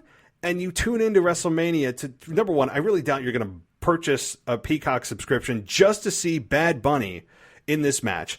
And even if you did, you're going to probably look at this and go, what kind of crap is this? What's he doing? All right, no, I'm not. Like, nobody is watching this who is going to then transition to a WWE fan and pay a subscription on Peacock to become a regular charged fan just because Bad Bunny's in this match. I can guarantee you that there is almost a net gain of 0 by bringing in Bad Bunny. So any final thoughts, guys, before we move on to the next match? Good. 0. Yeah, good. Yeah, exactly. Good. Yeah, I'm with you. Okay. Let's get on to a serious match here, one that I think we won't crap on so much, and that is Sasha Banks and Bianca Belair. As we said, this one was announced to be closing the show. That came through Twitter just before we went on the air here. So Sasha Banks and Bianca Belair, I know we talked about it a lot at the beginning of the show, but let's talk about the match itself now. The build, we all know, has been ridiculous as far, in some aspects of, to me, Bianca not standing up for herself, taking some slaps and pushes and shoves, and then just, basically threatening to point at the WrestleMania sign instead of, retaliating. Yes, she slapped Sasha last week, and then this week she has an attempted backstabber on her by Sasha, and then Bianca doesn't do anything, just stands there and goes, "Oh, girl, you're going to get it at WrestleMania." Like, what the F? Like, I like Bianca Belair, but man, oh man, can you just stand up for yourself and stop trying to tell us that taking the moral high road is a better way? This is pro wrestling. I don't need you. This isn't church on Sunday morning. Like, I need you to stand up for yourself and whoop her ass. Like, that's what you should do. Chase her out of the ring. But instead you stand there like you're on some kind of moral high ground, and then we're all supposed to admire you for taking the high road. People don't want you to take the high road in wrestling. They want to see blood and guts and, not in PG, but anyway, so the match itself is what I want to focus on. Anthony, I'll start with you. Who wins this, and are you looking forward to the quality of the match? Any kind of double turn, anything weird like that, or is it pretty straight up for you? I'm really looking forward to this match. I think that this is probably going to be the best match of night one. I think Bianca Belair is going to win. I don't think there's a way that she can't. I really do believe that her and Rhea Ripley are the future of this division, and it's crazy to say that because it feels like just yesterday we were saying that about Charlotte Flair and Sasha Banks and Becky Lynch. But I just think that Bianca Belair is probably the most natural female babyface they've had in quite some time. I thought they had that for a bit with Becky Lynch, but she kind of soured on, for me, towards the end. I just think this is a can't miss here. And, Sasha Banks can bring in the ring. So, look, I'm really looking forward to this match, and I just can't wait to fast forward through Sasha Banks' entrance. Mimi? I don't think you can do that on Peacock. I think they don't even let you rewind or anything. You can't do anything on Peacock. Yeah, it's. I know. But I live in Canada, so I still have the network. Oh, you that is son one of of the many benefits of not living in this country. Oh, damn. All right. Yeah. Well, I think I kind of disagree with Anthony, and maybe this is just a subjective opinion, but I actually feel like I'm forcing myself more and more to like Bianca Belair. And I want to say, I think naturally, yes, she was super likable. Just she seems very humble, and she makes her own ring gear. There's something just kind of quirky and fun about that. There's little things about her that's naturally likable. But I think she's so limited as a woman on the mic. I feel like this. I've said this a million times. Put her with Tamina, put her with Bianca, put her with whoever. If she had Zelina Vega by her side, they could be best team, whatever you manager, wrestler team you have.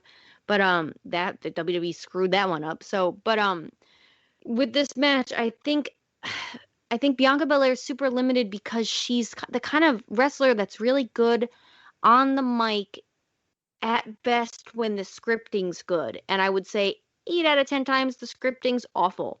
And an ad lib here or there by her when she puts her own spin on it, it's great. But I don't think she's a great promo. And I think she's probably going to be, or would probably be, an even worse promo if she didn't have lines to read, because I think she's just maybe she's still new and she's got to come into her own a little bit more. I guarantee I'll take this back in like 2 years from, yeah, 2 years time. Cause I know she's still, actually, I think she's older than Sasha, but anyways, the point being, I guess, is that I think Bianca Belair wins this as well. I think it would be one of the biggest mistakes for Sasha Banks to win this match. I know there's the whole, stigma that Sasha Banks can't retain, but if they had done more than the Carmella feud, that wouldn't be here anymore, but they didn't. So they just did the whole can they get along thing. So whatever.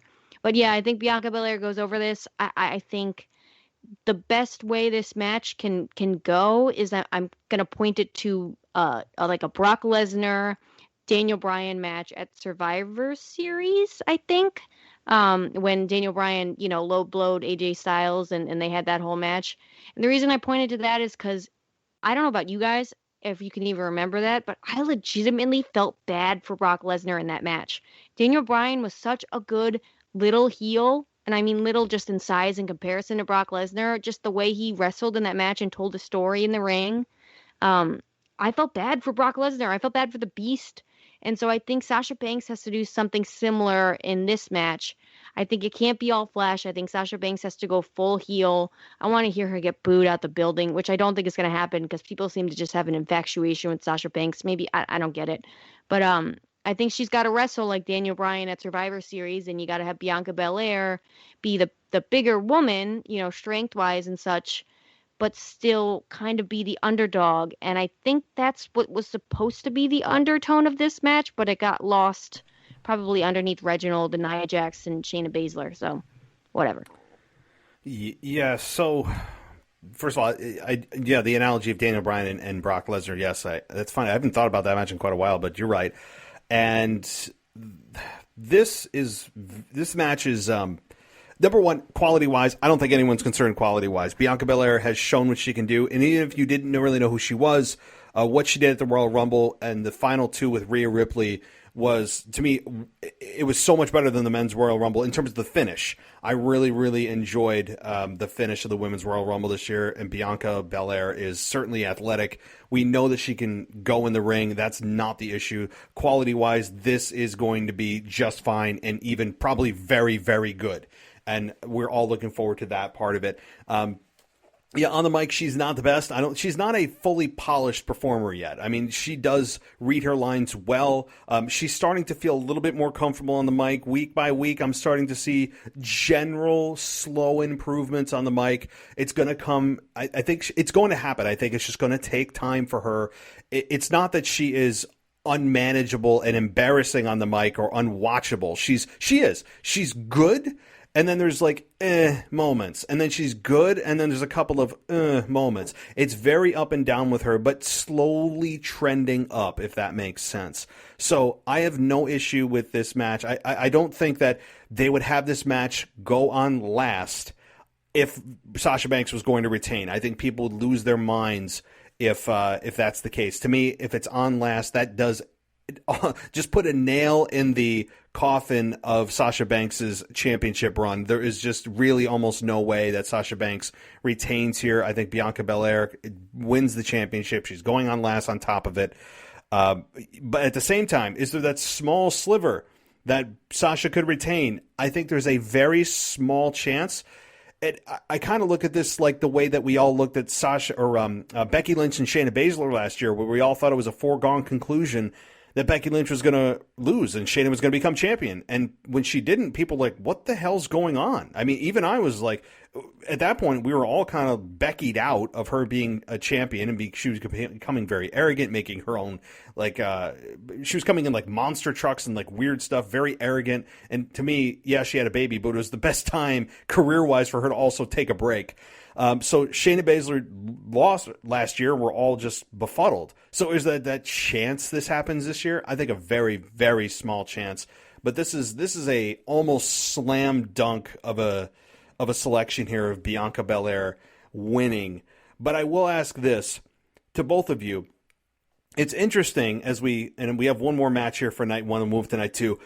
No Charlotte, no Bayley, and I know that we're talking about SmackDown and Raw here. Also, no Keith Lee. A lot of people are not on this card. And I don't want to go too long on this, But Mimi, let me ask you: no Charlotte, no Bayley, no Keith Lee.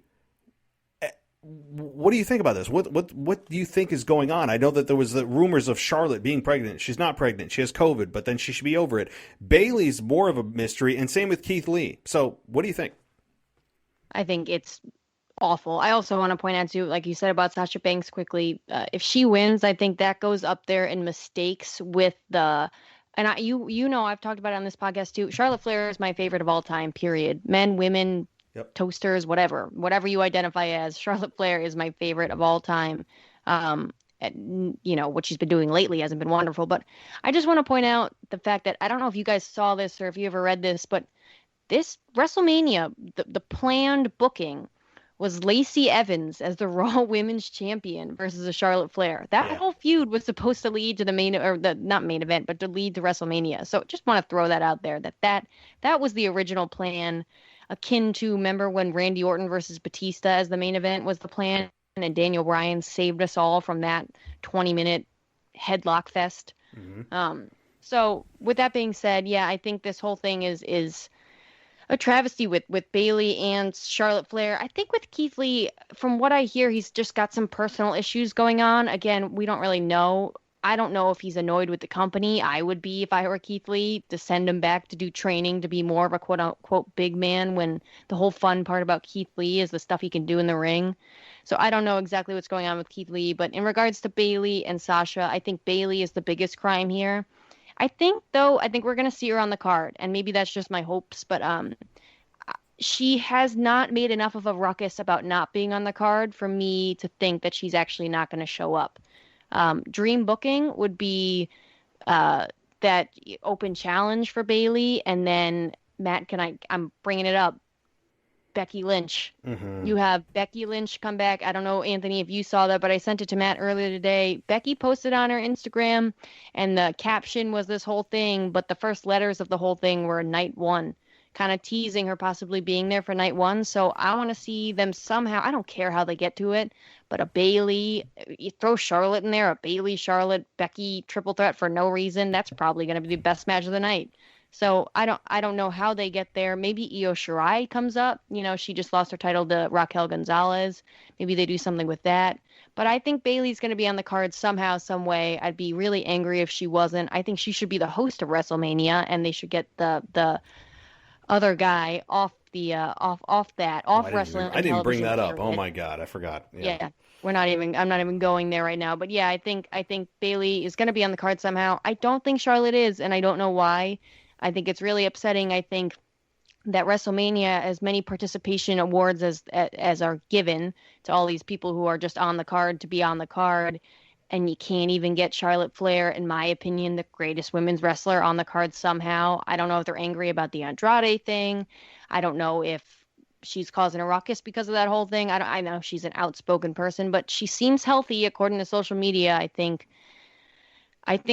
there's just something going on that we don't know, and I think it's definitely going to hinder the product. The only way to salvage that is maybe you get a Rhea Ripley Charlotte Flair thing after WrestleMania. If Rhea Ripley wins, I'm sure we'll get into that later, but I still think it's awful. I think they should have had a triple threat match with those three women. I mean, the story to be told with that, with both women, similar to like the Royal Rumble when we were like, just not Charlotte. And I was with everybody too. I was like, just not Charlotte, as much as I love her. We want a Bianca or Rhea. I think the same thing with the Asuka, Charlotte, Rhea Ripley triple threat. We just have it just not Charlotte, but it would still be probably the match of the night in my opinion. So yeah, all in all, I think Bayley's going to be on the card somehow. Tag team turmoil, exhibition, whatever, just being Bayley, that'd be great. I think Bayley should come out and say, I just took out Hulk Hogan and I'm the new host of WrestleMania. I think she'd get the biggest pop that we've heard since Edge. Yeah. So yeah, what about you, Anthony? I mean, I'm more disappointed with Bayley because I feel like in a lot of ways she was the best women's wrestler for about 12 to 15 months straight. Like Charlotte, I guess it's maybe because we kind of got a Charlotte overload. I do like Charlotte, but she went away after kind of getting that overload when she got injured. And then when she came back, I felt like her return really fell flat to me. So when she went away, it wasn't like I was missing her at all. And through no fault of her own, I just think it was a result of bad booking. Keith Lee, it just feels like he never fully got off the ground, to be honest. Uh, Through no fault of his own, it seems like there's a disconnect between Vince McMahon and himself and creative and whatnot. But I think of all the people we just mentioned, Bailey is the one I'm missing the most, particularly. Yeah, especially considering that, like you said, she really carried the women's division on SmackDown for and really the entire women's division at some points. I say she carried the whole show. Yeah. She was, her and Sasha were just gold for several months. And if you had said at that moment, no, she's not going to be on the WrestleMania card, you would have been you would have not believed it. I mean, it's really amazing. And yes, of course, we don't know what's happening on SmackDown right now. There could be, well, actually, SmackDown's ended now, but you could have seen something on there that would have alluded to Bayley coming back. But again, it is very shocking. So, okay, let's move on to the WWE Championship match here that was originally scheduled for the main event, but looks like it's semi-main now. Bobby Lashley and Drew McIntyre for the WWE Championship. Anthony, go ahead. Bobby Lashley all the way here. Another match where I think that the build was kind of not done properly. Like, I hate WrestleMania matches where it's just announced. I believe they just announced this match to main event, or one of the main events, a world title match at WrestleMania that opened a Monday Night Raw.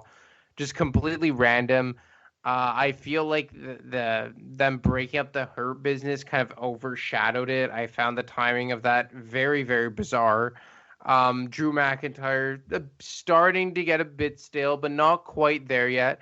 But all that being said, I really like what they're doing with Bobby Lashley. I think that him and MVP have a really, Lesnar-Heyman-esque thing going on. I love what they're doing. So I'm looking forward to the match. This is a match that you and I were talking about last summer, about how they had their one and done it. I want to say it was Backlash. I'm not 100% certain, though. And that we were thinking that it could have been an extended promo, but to WWE's credit, they elected to take the long route to get here, and it has all paid off. But I really think it's going to be Bobby Lashley. It has to be Bobby Lashley. It's his time to shine right now. Mimi. Yeah, I 100% agree. I think Bobby Lashley takes this, or at least should take this. I think I agree. I love the MVP Bobby Lashley pairing. I think Bobby Lashley needs to stop talking so much, though. Maybe it just, to me, how Lesnar has that high pitched voice and it kind of throws you off.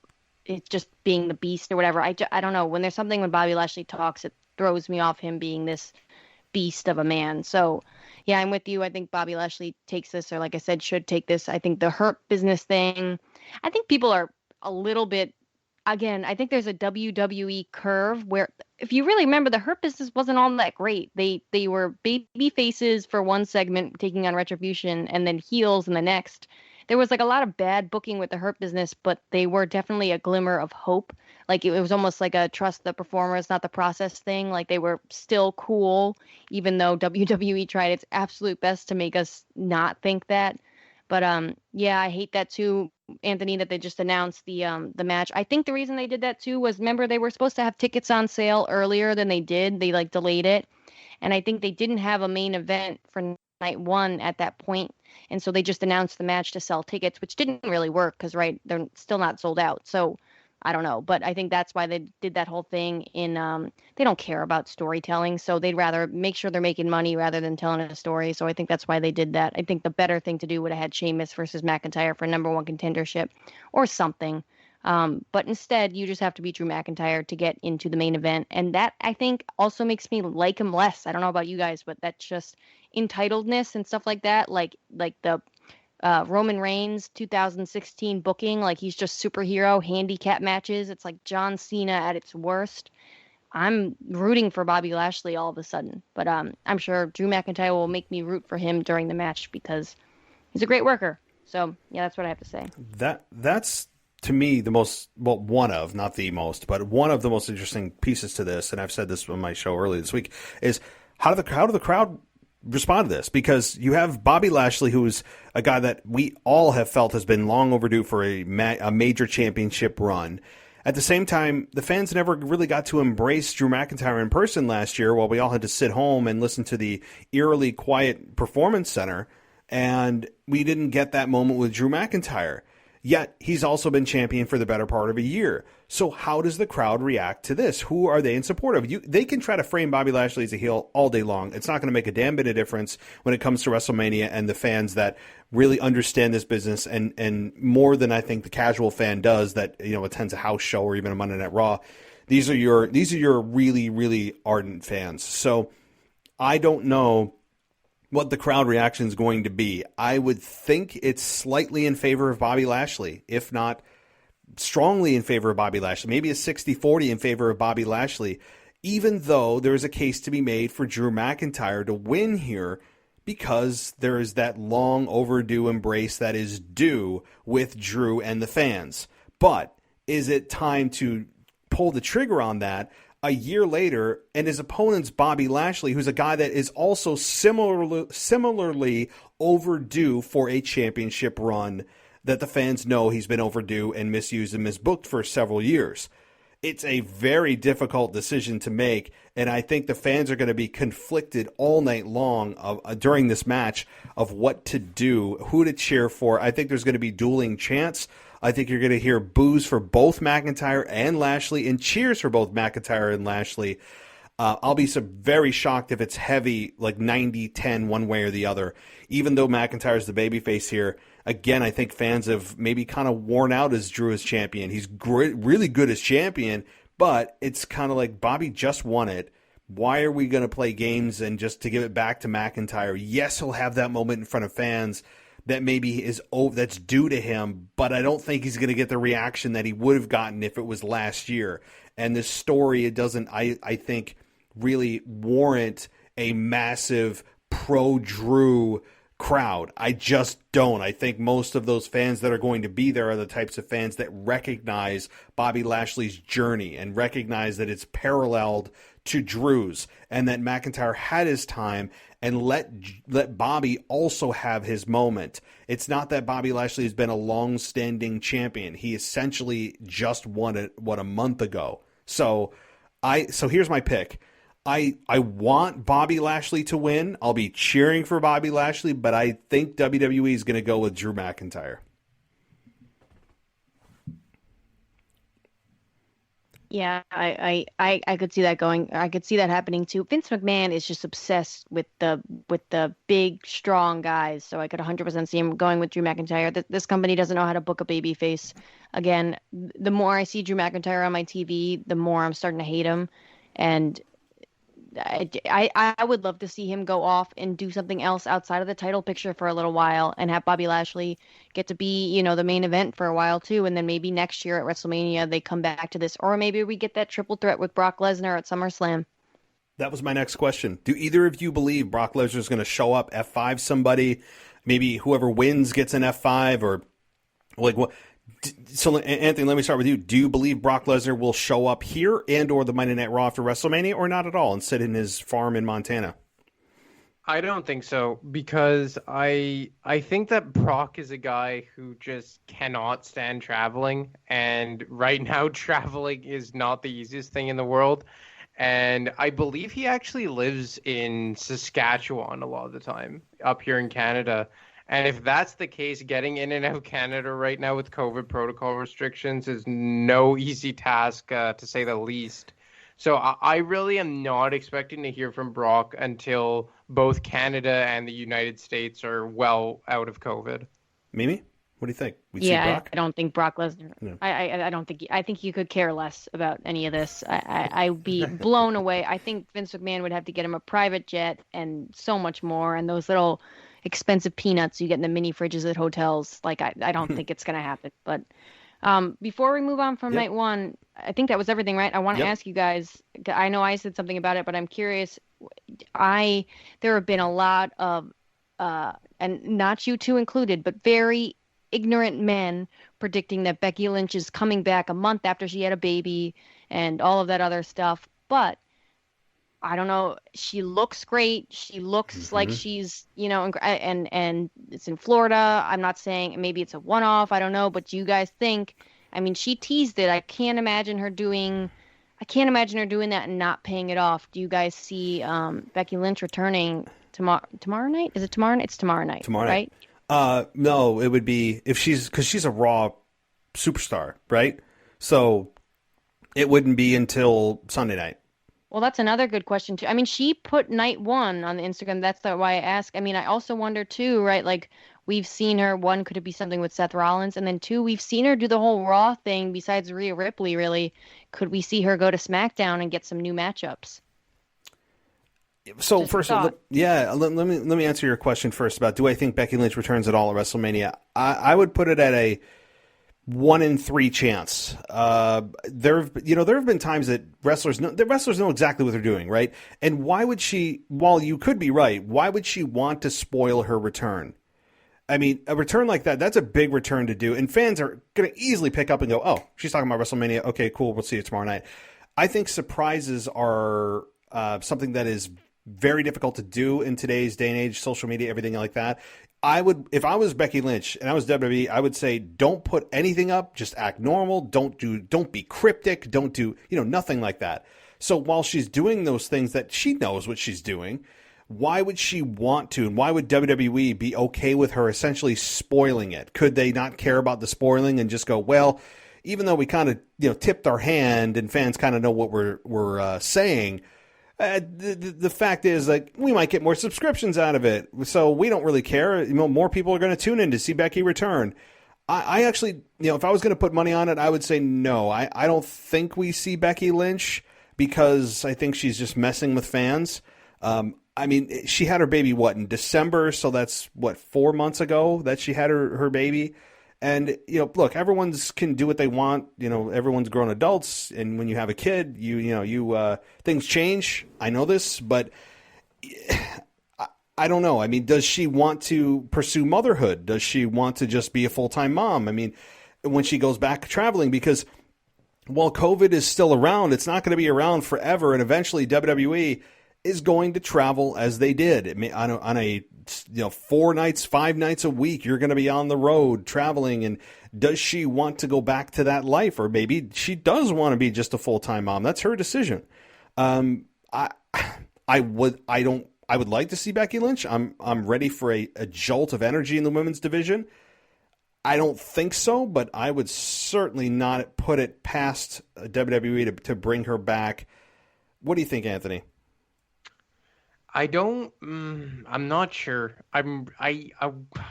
It's tough. Mm-hmm. It's tough because, like, my gut is saying there's no chance, but then why would she make a call like that on social media? Yeah. Unless she's just teasing the fan. Yeah. Ultimately, I'm gonna say no, just because big returns like that don't usually happen at WrestleMania. It seems like kind of more of like a blow-off card. But, I mean, I'm not going to completely discount the possibility. So I would say 1 in 4 chance, 25%. You guys think maybe you just made me think of something. Maybe they tease or they show a preview for some documentary of Seth Rollins and Becky Lynch in the past couple months. Maybe that's what she's talking about. Maybe it's not necessarily a return. She did do that thing with the curtain, didn't she? A couple of months ago. Do you guys remember what I'm talking about? Oh, yeah. People were like, "Oh my God, she's coming!" Yes, it was the Rumble. I think it was Rumble I don't time. know if it was intentional or not, but Yeah. I mean, I don't know if she's CM punking us, but just exciting to think about nonetheless. Because I mean, I don't know, the potential of Rhea Ripley, Becky Lynch, Bianca Belair, Becky Lynch, even seeing the 4 horsewomen clash again. I need it because I'm sick of Lana. Oh, God. And I think in 2021, we will see Becky Lynch. I was predicting more of SummerSlam time for her to return. Again, the problem is it's not like it's an injury, right? Like this is not an injury that she has, a sickness. This is the fact that she had a child, and it's a personal decision that is not anything that anyone can set in stone. No doctor can tell you, oh, well, it's 4 to 6 months for a shoulder recovery, or after shoulder surgery. This is a personal decision on her part. That's what makes it so hard to predict is when does she want to leave that life of being a mom and become, Becky Lynch again? That's the problem. That's what makes it so difficult to predict. It's not a typical injury that we know the time frame of. So, all right. Yeah, but I'll certainly be looking for it. If I hear her music, I mean, the crowd's going to lose it. The crowd would lose their minds. That would be a massive pop, too. So, all right, let's get to night 2 and start with the United States Championship. Riddle versus Sheamus. Mimi, go. I mean, I think we've already seen the match, so give me like a 1 minute squash match, bro kick to Riddle, call it a day. That's what I'd like to see. I don't know. I mean, how many times, like, I love watching Sheamus wrestle, but how many times are we going to see the same snug, hard-hitting match? These two guys can go, don't get me wrong, but I don't know. I think if they were to ever to have, like, a under 1 minute squash match, I think this is the one to do it with. I think I am more lenient with Riddle than most. I think some of his stuff is actually kind of funny. The zooms on the scooter, I think, are funny. When he forgot his lines, I thought that was funny. But I don't know. I feel like the crowd would pop. And I have a feeling the crowd is going to be behind Sheamus in this match too, because again, when someone just puts in the good work like that, as like wrestling fans, it's hard not to respect and appreciate them. Yep. So I'm going with Sheamus, and I'm, putting a bonus on it. I give this match 2 minutes max. Wow. It's like Daniel Bryan and Sheamus circa, WrestleMania 27? Yes, yeah. But this is one of the biggest mistakes ever. This will be a crowd popper, not a crowd booer, I think. Anthony, what do you think? I'm with Mimi on this one. I think this is a very good opportunity to push Sheamus on a big singles run here with the championship. I don't believe he's held a singles championship since December of 2015. When he cashed in Money in the Bank and on Roman Reigns at Survivor Series. So I think he is long overdue. Like I said earlier in the show, maybe no longer Universal or WWE Championship. But I think the U.S. title is the perfect championship for Sheamus to have a big, long, lengthy reign as, similar to what Lashley did. Kind of use him to like elevate that championship, go up against like the guys in the mid-card. And you know what? Riddle, I'm not going to lie, he's grown on me. Like Mimi said, I do find him kind of funny. But at the same time, do I want someone who's funny beating Sheamus? I think Sheamus is still a fringe main eventer. So yeah, I'm really looking forward for Sheamus to win this match. I'm acting like it's sealed and delivered already. But no, my pick is Sheamus because I really think he deserves one last championship run. That's the thing, right? Like Riddle as United States champion. First of all, that wasn't even supposed to happen. If Keith Lee was in that triple threat match, that would have been Keith Lee here in this position, which would have been a much more difficult match to call. But Riddle and Sheamus, we know what match we're going to get. First of all, the actual match itself, hard hitting. Guys are going to be bruised and battered. Both of those guys they just lay their stuff in. Both are legitimate badass guys. As goofy as Riddle is, and as much as I can't really stand his personality, you guys don't seem to be as off-put as I am by him. I respect him 100% of the ring. Sheamus has really just been a delight to watch, really overachieving in my eyes from when he returned to what he's contributed to this point. He has really been a unsung hero in WWE over the last how many months now. He's really been great. And I'm not a big Sheamus fan, but he's starting to grow on me as Riddle's growing on you. Not in a way that I would cheer for him, but in a way that I respect him as a heel where, yeah, I'd boo the guy. Like, I want to see somebody beat his ass. Like, and that's the best compliment I can give somebody that's a heel. I actually care about what Sheamus is doing. And, to me, it started in the bar fight with Jeff Hardy. And to me, that wasn't the best thing over the summer. And since then, he's kind of found an upswing after just pounding Jeff Hardy with "you're an alcoholic" and making fun of his alcoholism. Like that was, and his drug addictions. Like that was the whole premise of that storyline, which was really controversial and I have issues with. And then ever since then, it's been uphill for Sheamus. And the deal with Drew McIntyre was really good. His promos are always just good. He is just consistent. That is what Sheamus is. He's consistently good. He's never great where he's jaw dropping and he gives you chills, but he's always just good to very good all the time with everything he does. He's not really great and legendary at any one thing. He's just a very polished performer as a whole. And so I believe my pick is, long way around of saying, I think Sheamus wins this. I think Riddle is not ready for a United States Championship run. He's carrying around his shoulder like a toga or some kind of trophy. I'm not a fan of his character. His character makes me want to poke my eyes out. But Sheamus, again, I think is deserving of this. I think the fans are going to be behind Sheamus on this. But I expect a bust-ass match between these two. This could also be a sleeper that people aren't really thinking about as far as a contender for, quote, match of the night. So what do you guys think? Any other thoughts before we move on here? I'd like to see Sheamus and Cesaro team back up again. Like you said, you were talking about how he's just good all the time. I was thinking like exactly how kind of Anthony described Cesaro. If Sheamus loses, if they make that decision, which again I don't put it past them because I think Vince McMahon loves Riddle, Matt Riddle, whatever we're calling him here. Yeah, I would. That would be my. They're not going to do it, right? Because it's a good decision, I think. But I would love to see Sheamus and Cesaro team back up because they could actually be interesting in a tag team division that is non-existent. And Vince McMahon doesn't care about either of them anyways. So put him over there where he doesn't care about that either. I think they'd be great again. So that's the only upside I could see to Sheamus losing. But again, I don't think any of that's going to happen. Yeah, I think that they're going to pull the trigger on this because I don't think that they're astronomically high, no pun intended, on Matt Riddle. But I see what you did there. Very clever. Yes. You see, that's the benefits of living in Canada. But no, like in all seriousness, getting back on track. Now I'm confused as where we're going. No, I'm just kidding. No, I just think that Sheamus is going to get the win here. I think WWE knows that Sheamus is still a valuable competitor on their roster. And I think there's just so many benefits to him going on a lengthy reign with the U.S. Championship for them to pass up. And I think Riddle has been the victim of maybe one time Vince McMahon saw Matt Riddle, do something funny backstage. And I would really caution, and I've never been in WWE backstage. Of course, this is just a fan's outside perspective.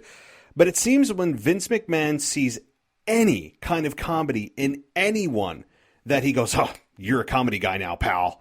And he just takes them, and then they're defined with just that. They become very one-dimensional with comedy. Otis is a good example. We have Matt Riddle now. The others, of course, that it can't come to my mind, but it seems when Vince sees any kind of comedy that he finds maybe funny backstage we don't see or comes across on air inadvertently, he just takes it and runs with it. So I would really caution anybody in WWE, if you don't want to be a comedy character, do not try to make Vince McMahon laugh because he will take that and he will run with it and you will now be defined by comedy instead of being taken seriously.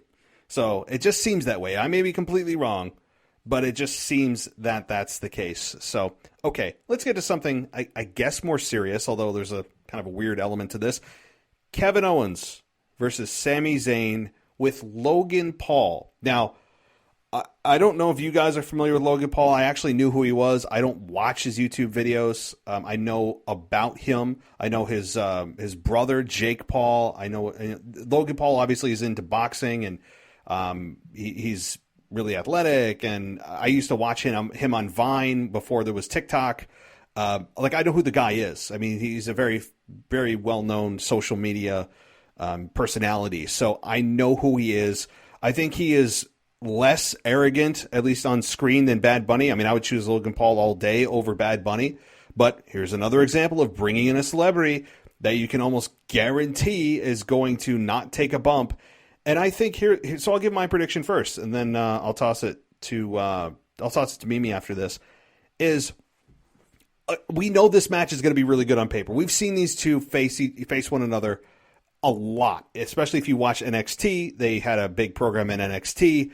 We know that they are very good together. They're best friends. We know what kind of quality of match you're getting. Even though, if you remember, several years ago, they actually said the final match between these two, I forget what pay-per-view it was, but they had a long-standing series, and then they said this is the last one ever. And, I guess, again, we're not supposed to remember that stuff as fans, but here we are. I'm not complaining because we know what kind of match we're getting. It's going to be really good here. I think Kevin Owens wins, and I also think it's Logan Paul turning on Sami Zayn, because we can't have a heel celebrity, so it's going to be Logan Paul turning on Sami Zayn to further the conspiracy theory against him. And hopefully maybe at the end of this, Logan Paul also eats a stunner. But Kevin Owens comes out on top with Logan Paul turning on Sami Zayn. Mimi, what do you think? Yeah, I'm with you. I'm fairly familiar with Logan Paul. Again, I think it's one of those things I probably should be more familiar, but I'm with you. I remember Vine the best, but I'm gonna expose myself here, I guess, for purposes of analysis. But as like a former fangirl, we can call it, of whatever celebrity back in the day, right? We're talking like 12, 13 years old. I know the dedication behind a fan base of someone like a Logan Paul. I guarantee that he draws eyes in the product. I know you, like Matt, you said, who's going to buy a Peacock subscription for a Bad Bunny or whatever. My 12, 13-year-old self would have bought one if I was a fan of Logan Paul, you know. So I could see him really drawing eyes. I would be more inclined to think he would take a bump more than other wrestlers. I think he's going to take a stunner. I think he's got a reputation of not a good one and a more of a reformed reputation from what I hear. I think he's kind of matured. And so I think he's the kind of guy who'd say, yeah, half the world hates me, or 75% of the world hates me. Give me a stunner. Like that'll be fine. Whatever. I think that would be a big pop. But I disagree. I'm going with Sami Zayn here solely for the purpose of that. I think Kevin Owens came out on top in most of their matches, if I remember correctly. And I think Sami Zayn's just been so incredible. He deserves a win here. Again, I don't think that's normally what ends up happening. But I think if he does win, it's not necessarily a clean victory. I don't think it's necessarily involvement of Logan Paul, maybe an inadvertent distraction. I don't know exactly what's going to happen, but I could see Sami Zayn winning because can you imagine – he'd be talking about it until next year's WrestleMania, about how he deserves whatever he won at the grandest stage of them all, yada, yada, yada. Just, I think he'd be able to twist it and further promote his conspiracy theory, even with a win. So that's my pick. What about you, Anthony? I always love seeing these two guys go at it because, like, they're from Montreal. I'm from Montreal. There's actually a mutual friend that I have that grew up with them for a bit when they were still amateurs. And, like, I love when they come back to Montreal and they start speaking French. But, like, I guess that's why I could kind of, like, get by the whole fact that they were billed as going at it for one last time ever. I want to say it was Battleground 2016, and I kind of wish like we had that type of build to this match because this is almost more of a comedic match when based on their backstories both together and individual and where they came from, it could have been billed as so much more and such a more serious bout when in reality it's kind of just almost like a gimmick match with Logan Paul there. I don't know much about Logan Paul like at all. Like, when they brought it up, it was my girlfriend who was just like, oh, it's the YouTube guy. And I was just like, oh, okay. But, look, I think that this is a can't-miss match, and it's one of these matches where I'm just going to try and pretend that the build didn't happen and just enjoy the product. I think that Kevin Owens is going to win just because, as of late, he's been billed more as kind of like a main event guy, as Sami Zayn is more of just a comedic act. But that being said, Sami Zayn has never won a WrestleMania match, so I'm going to stick with Kevin Owens, but it's really kind of a toss-up for me. Yeah, there's a case to be made for Sami, certainly. And you also have to look at the fact, though, that Kevin Owens has lost how many matches in a row to Roman Reigns. And yes, there were some controversial losses there, no doubt. But Kevin Owens is on a bit of a losing streak when it comes to championship matches with Roman. And, Sami Zayn does need to win. He needs a win in the worst way. Sami Zayn, even though he's getting more attention and I love his character, he's actually been defined down in terms of kind of being able to be believed that he could beat somebody without having to cheat to win, which I know he's a heel, but he's kind of a comedic heel. He's not a hated heel. It's weird. Like, I don't want to see Sami Zayn get his ass kicked. Like, I don't feel anger towards his character. I find just entertainment towards his character, which I guess would kind of go against the whole definition of what a heel is. It's kind of ironic, but I also really like his character, and I would go with Kevin Owens. I want Kevin Owens to stun Logan Paul, but I also wouldn't care. I wouldn't be angry if Sami Zayn wins. Like, I would be okay with that. But again, last point though to you, Mimi, where you're saying that people would buy it for Logan Paul. I would agree with you that they would be. It's a much younger generation that I think he is connected to. At the same time, they're probably going to get the free trial and then bail, right? Like most of them are probably going to go, oh, cool. Well, let's get that free trial. Add a new email address. I'll get that free week trial and I'll call it a day. And I get WrestleMania for free. So while they may get more eyeballs on the product and people signing up, I don't think those are going to be translating into paid subscriptions over the long haul. So. All right. So we have 2 for Kevin Owens, 1 for Sami Zayn. Anybody have any final thoughts before we move to the next match? Yeah, I just want to say I agree with you, Matt. I mean, why would they stay? Yeah. That's the whole point. Yeah. What's good about this show? You know what I mean? That would be like, oh, I want to stay for that. Like, I think again, maybe this will be my last AEW reference, but when they had Shaq, right, the match right after was essentially just a squash match for Pac, who was Neville in WWE, and the best wrestler in the world, in my opinion, right now is Rey Fenix. It was just them doing cool flips and dives and stuff right afterwards. Perfect. Makes sense. You get all these casual fans, and then, oh, by the way, this is what happens every week. You want to see this.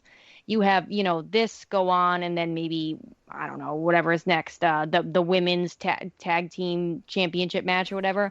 I'm not going to, if I wasn't a WWE fan since birth, I'm not sticking around to continue to watch the crap that is 2021 WWE. All right. Well, women, did you say something, Anthony? No. Okay. Women's Tag Team Championship. I thought I heard something. It could have just been my stomach. I didn't eat. Women's Tag Team Championship. Nia Jax and Shayna Baszler versus our team that we chose. So here's my pick. I mean, I honestly don't think it matters who the hell is on the other side of the ring with Nia Jax and Shayna Baszler. I think the fact of the matter is that this team is going to be dissolved at WrestleMania and beyond. And I think that's going to be the best thing ever for specifically Shayna Baszler, who I want to go back to just breaking people's arms. Like, I want Shayna Baszler, as she did to, I don't know her name, I think she was a NXT trainee, and she also did it to Sarah Logan. I want her to just start snapping people's arms.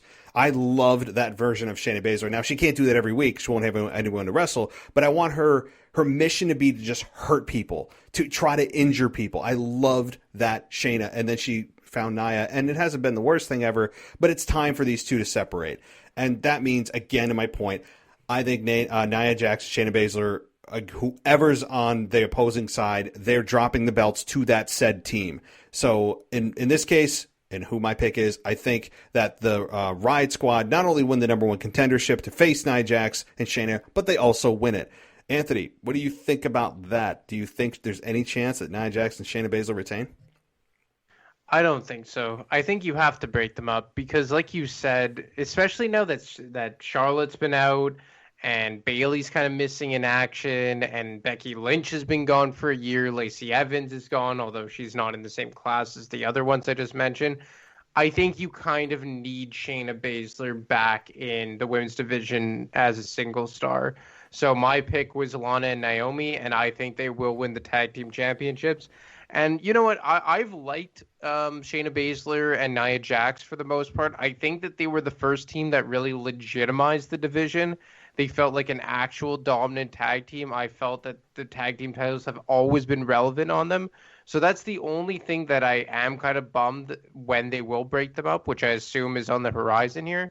But yeah, it is time, and more so just because you got to get Shayna Baszler back as a singles competitor. Mimi? Yeah, I think I'm calling an audible, guys, and I'm going to will it into existence. I'm changing my pick from Natalya and Tamina. I'm just going with the Iconics. They're not on the card. They're not announced. It's probably not going to happen, but I want the Iconics to win that match and then win against, in their typical iconic way, win against Shayna Baszler and Nia Jax the next night. I think I'm with you guys. I think these guys break up, whatever, maybe, probably, considering WWE's booking. I guarantee we'll see Reginald cost something. I'd love to see Shayna Baszler just murk Reginald. That would be great. That would be the greatest pop of WrestleMania, I think. And then, yeah, Matt, I'm with you. I want Shayna Baszler back to NXT Shayna Baszler. Like, whatever happened, I don't remember their names, but she had Goonies for a while, too. Give me Elimination Chamber Shayna Baszler back. I don't know how they get there.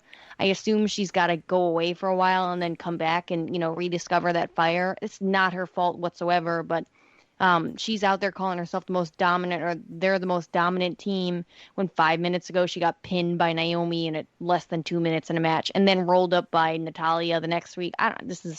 This whole thing is not even 50-50 booking. It's just terrible booking, and I want to see Shayna Baszler get her just due, but I doubt she will, because she looks different. She is different, and she's not main roster women's division, and I think in Vince McMahon's eyes. So, I mean, if she was, she probably would have beat Becky Lynch last year.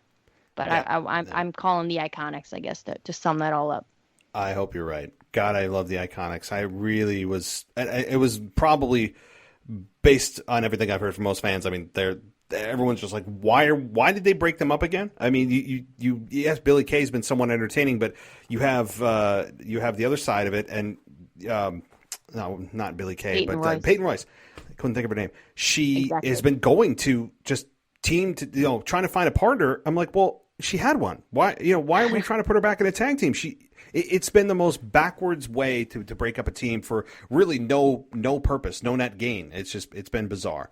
So I hope you're right. God, I hope you're right. Okay, let's get to the Intercontinental Championship. We haven't talked at all about this. Big E and Apollo Crews. This is also one that is very difficult and a case to be made for both sides of the coin.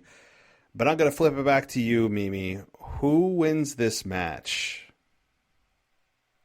Again, this is one of those cases where it's like, okay, logic would say Apollo Crews, but logic doesn't usually happen a lot of the time. So I don't know. I'm going with Apollo Crews, though, just because I think if they don't, then Apollo Crews will go back into obscurity. I think when you make such a big character change and heel turn and all this stuff, you can't fall short, or else you become Baron Corbin and you have no credibility. And I think Apollo Crews has done awesome with this character that he's playing now, because I think we've heard that he wants to be this. Like, this is more of his idea. He's done something like this on the indies. So I'm going with Apollo Crews.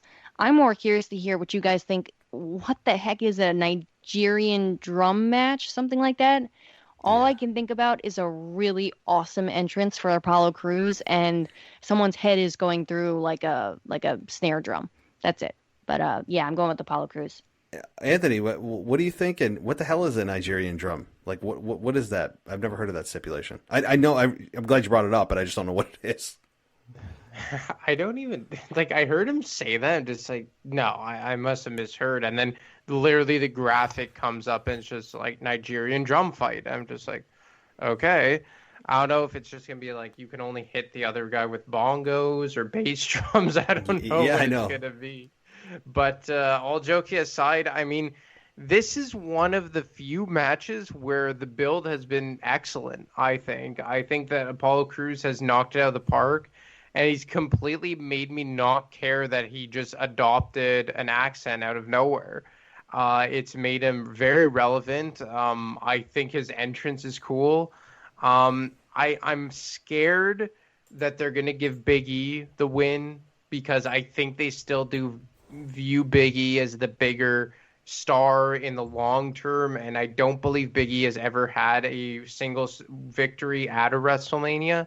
So I'm gonna this is another one that's tough for all the good reasons, because I don't think that there's necessarily a wrong answer, but I think Big E's gonna win this match, and then Apollo Crews will get the championship victory at another match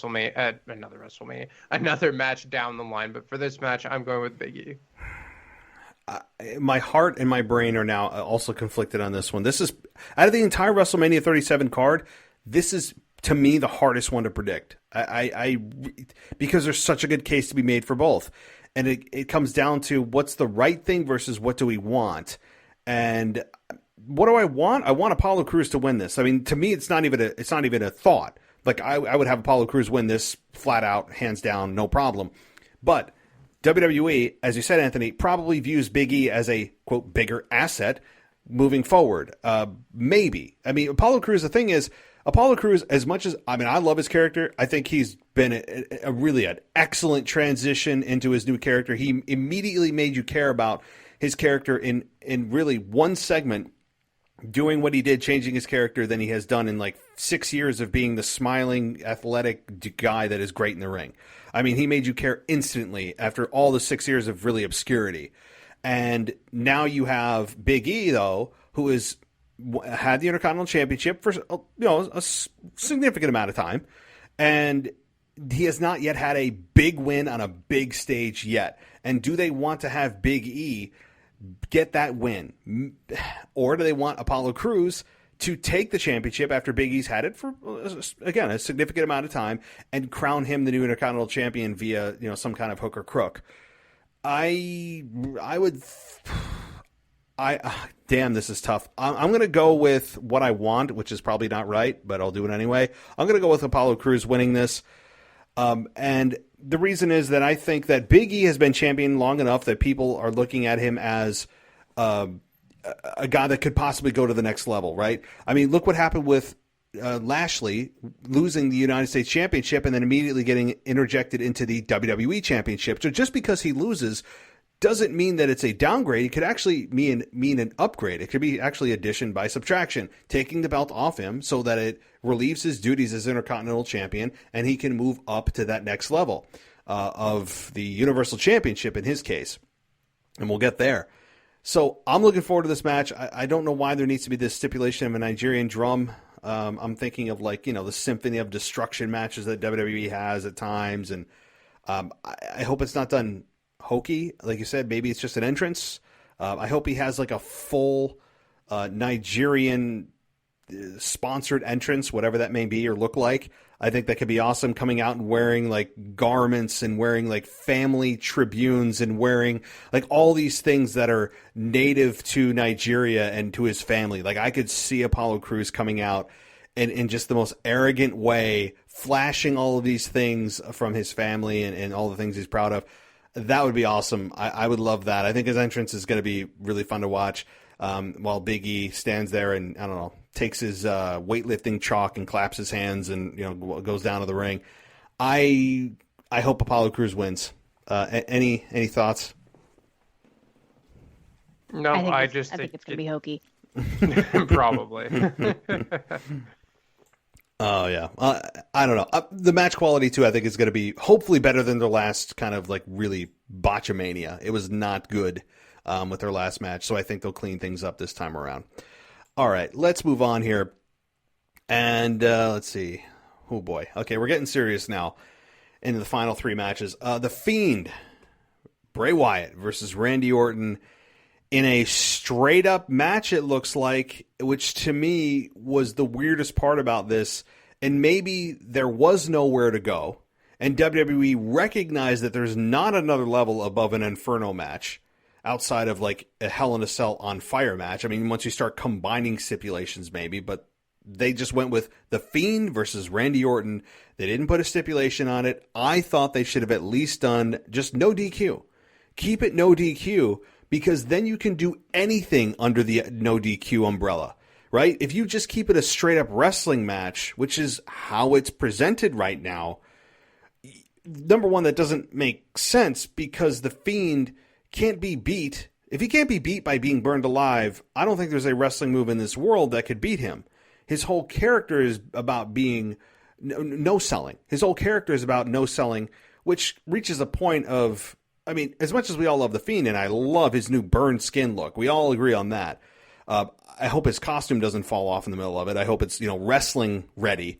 But I'm concerned about The Fiend reaching a point where people just go, okay, we know you're about no selling, but can we just tone it back a bit? Like, The Undertaker no-sold, Kane no-sold at times, but it was when it was the right time to do it. It wasn't the entire match. And I'm worried that The Fiend is going to no-sell everything, and that's what bothers me. But I'll wait for my pick. Anthony, you go first on this one.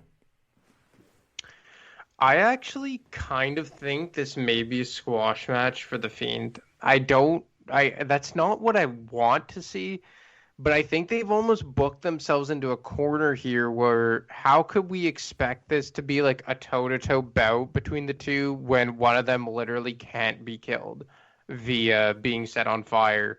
So I'm actually expecting the Fiend to kind of squash Randy Orton in under 2 or 3 minutes, and then for Randy Orton to go on a hiatus for quite a few months here. I think he's been on one hell of a run for the past 15 months or so, ever since the Royal Rumble of last year when he turned heel the night after against Edge. And I think this is going to be a way to kind of write Randy Orton off of television for a bit. But yeah, I'm expecting a Fiend decisive victory here. Maybe.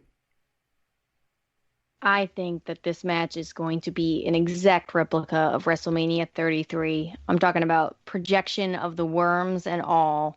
I think it is going to be just as bad. No. If they do a regular wrestling match, which it sounds like, again, I don't think that's what they're going to do. I think there's going to be some hokey pokiness to this. I think this has been a feud where I turn my, kind of like you guys were saying, like you just try not to think about the build.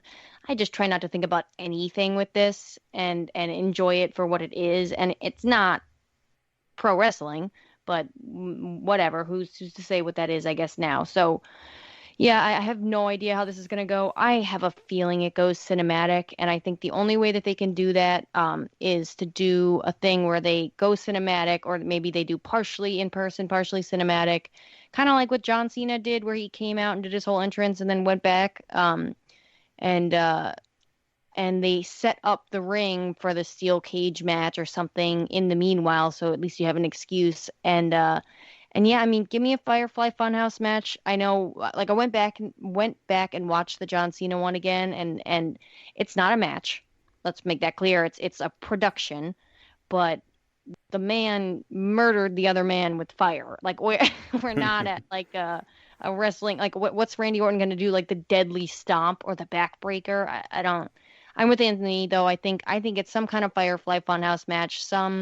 Looking through Randy Orton's career, I think he's matured a lot, right? We saw from the Stone Cold podcast. I think he's matured a lot and realizes he was kind of a jerk, to put it lightly, and PG for this show back in the day. And that they're going to go through all that stuff and kind of, I don't know, maybe it becomes this thing where you can say, yeah, Randy Orton's way of saying I was kind of a jerk, and I acknowledge that, but I've grown up and I'm not as much of a jerk anymore. And then we don't see him for a little while.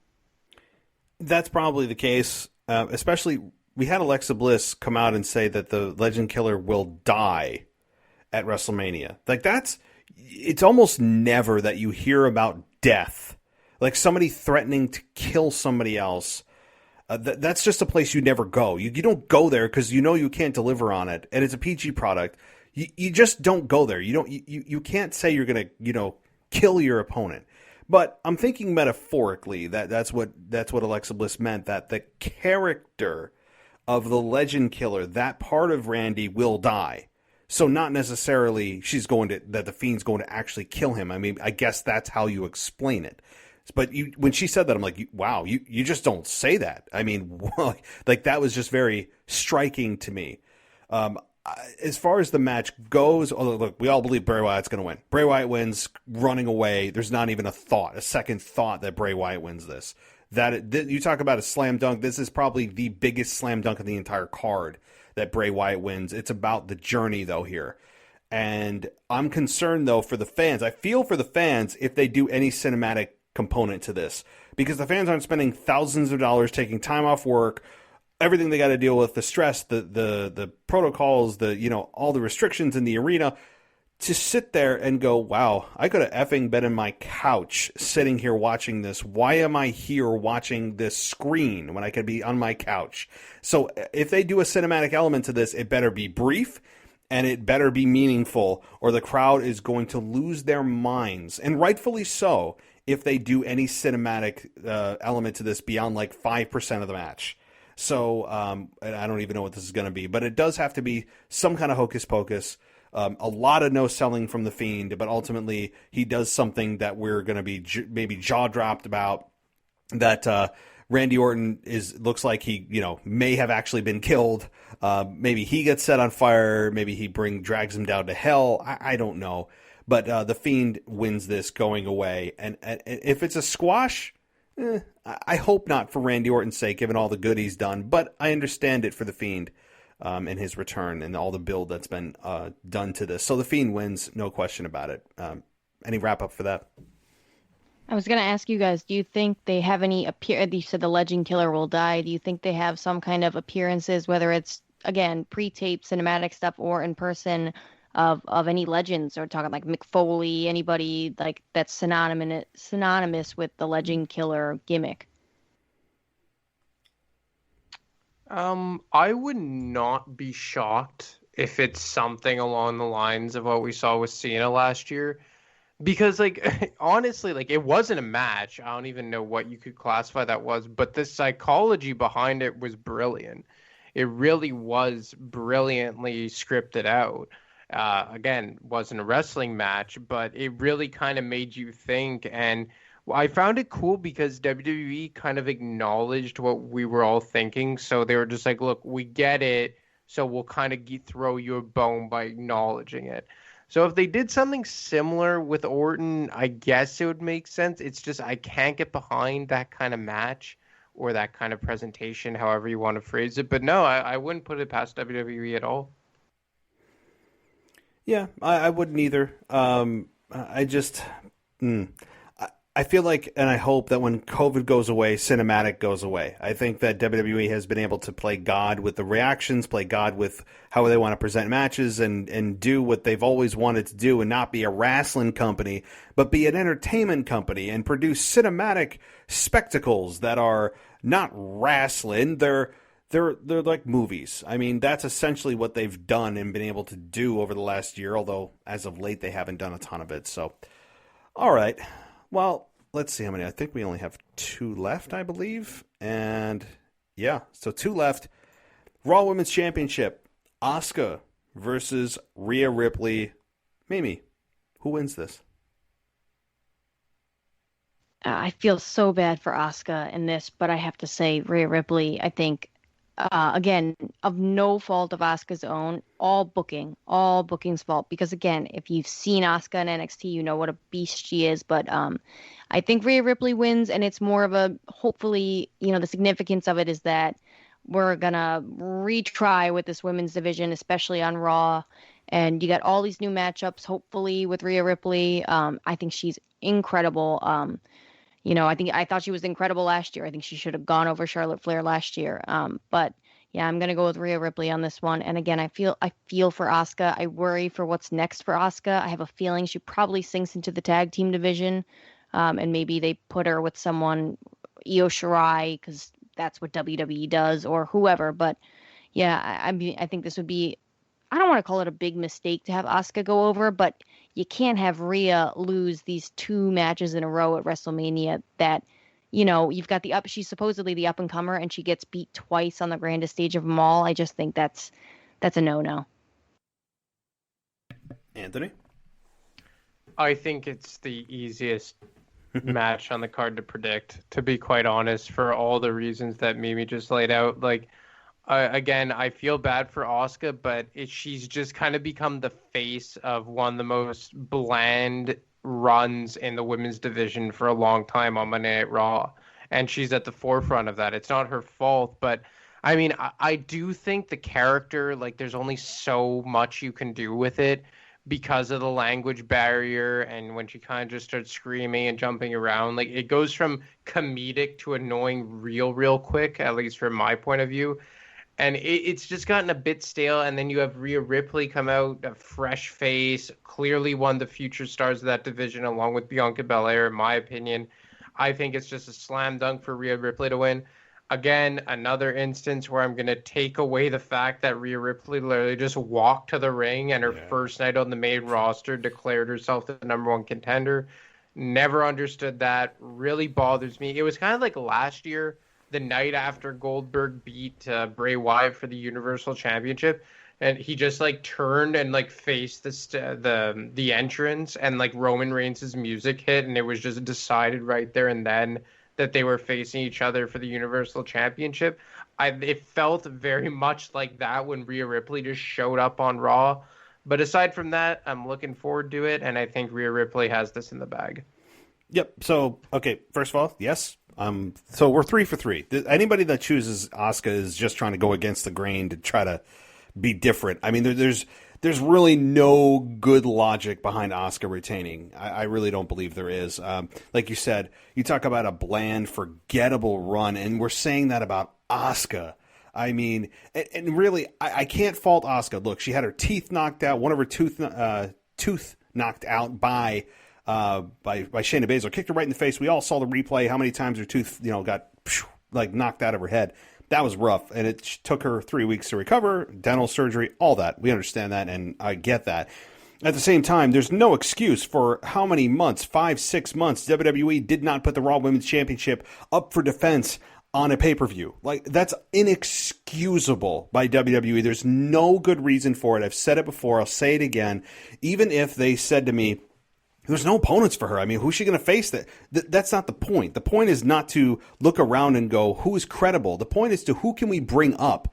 Like, who can we elevate? And they chose to elevate exactly 0 women against Asuka. She faced Lana because, that's her claim to fame, is she defended it against Lana the last time. There's no good reason for what they did with Asuka in her run. It's inexcusable for 6 months to basically sweep it under the rug and pretend that the women don't have a championship on Raw. I felt for Asuka big time, and I just don't see any excuse for what they did. Now, again, as you said, Anthony, when Rio just comes out and declares it, I mean, I don't understand how these things happen, right? Like, I would at least like some kind of logic other than, hey, it's my first night here, I want a championship match. And if she said that, that's fine, but at least earn it, right? The fact that nobody came out and had a problem with that, nobody said anything. No one said, hey, whoa, this is your first night here. You're at the back of the line. Nobody said boo about it. This is the spot that we're all supposed to believe is the reason that you're here. You want a main event WrestleMania. You want to be in a championship match. And yet all you have to do is apparently just go out and declare it and you're in. I just never understand that logic at all, that no one even had an issue with it at all. That said, I think we're going to be in for a great match here. We all know the ability of Asuka. We all know the ability of Rhea Ripley. I think Rhea Ripley is even better than she was character-wise and in-ring than she was last year. She's clearly the future of the women's division.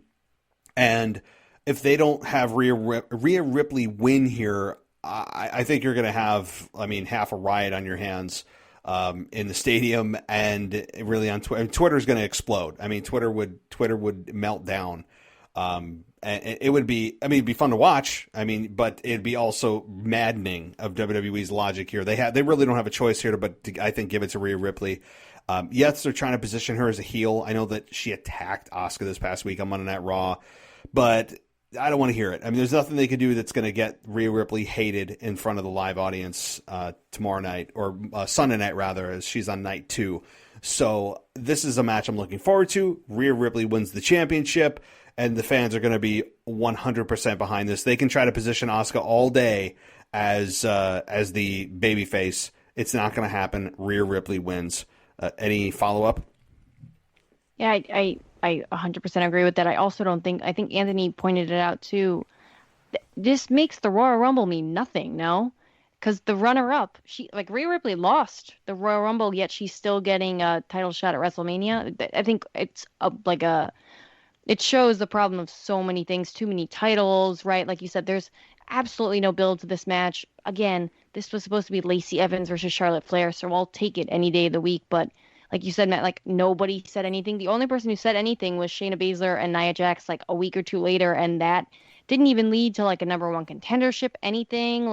Maybe having Rhea Ripley dominate the show. Oh yeah, by the way, I deserve this. No, just can they get along? Tag team storyline crap.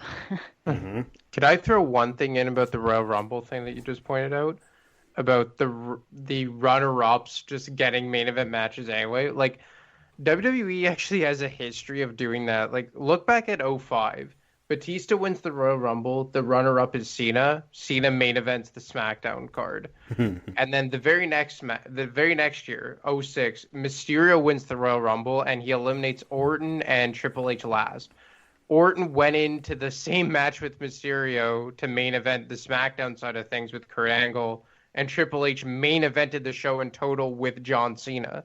The year after that, The Undertaker wins the Royal Rumble, goes up against Batista at like 9 o'clock at WrestleMania 23, and the runner-up to the Royal Rumble is Shawn Michaels, who main events the entire show with Cena. So it's not the first time WWE does Charlotte. Like Charlotte lost. Yep. She runner up, and what? Yeah. So there is a long. Yeah, that is very true. So that's why when you look at the Royal Rumble winners, guy, I mean, like you always have to go and to say, okay, yeah, this person won, but that's only one side of the story. You've only got one championship that you can challenge for on your brand or the opposite brand, and yet there is that other side, and it typically is the runner up. Yeah.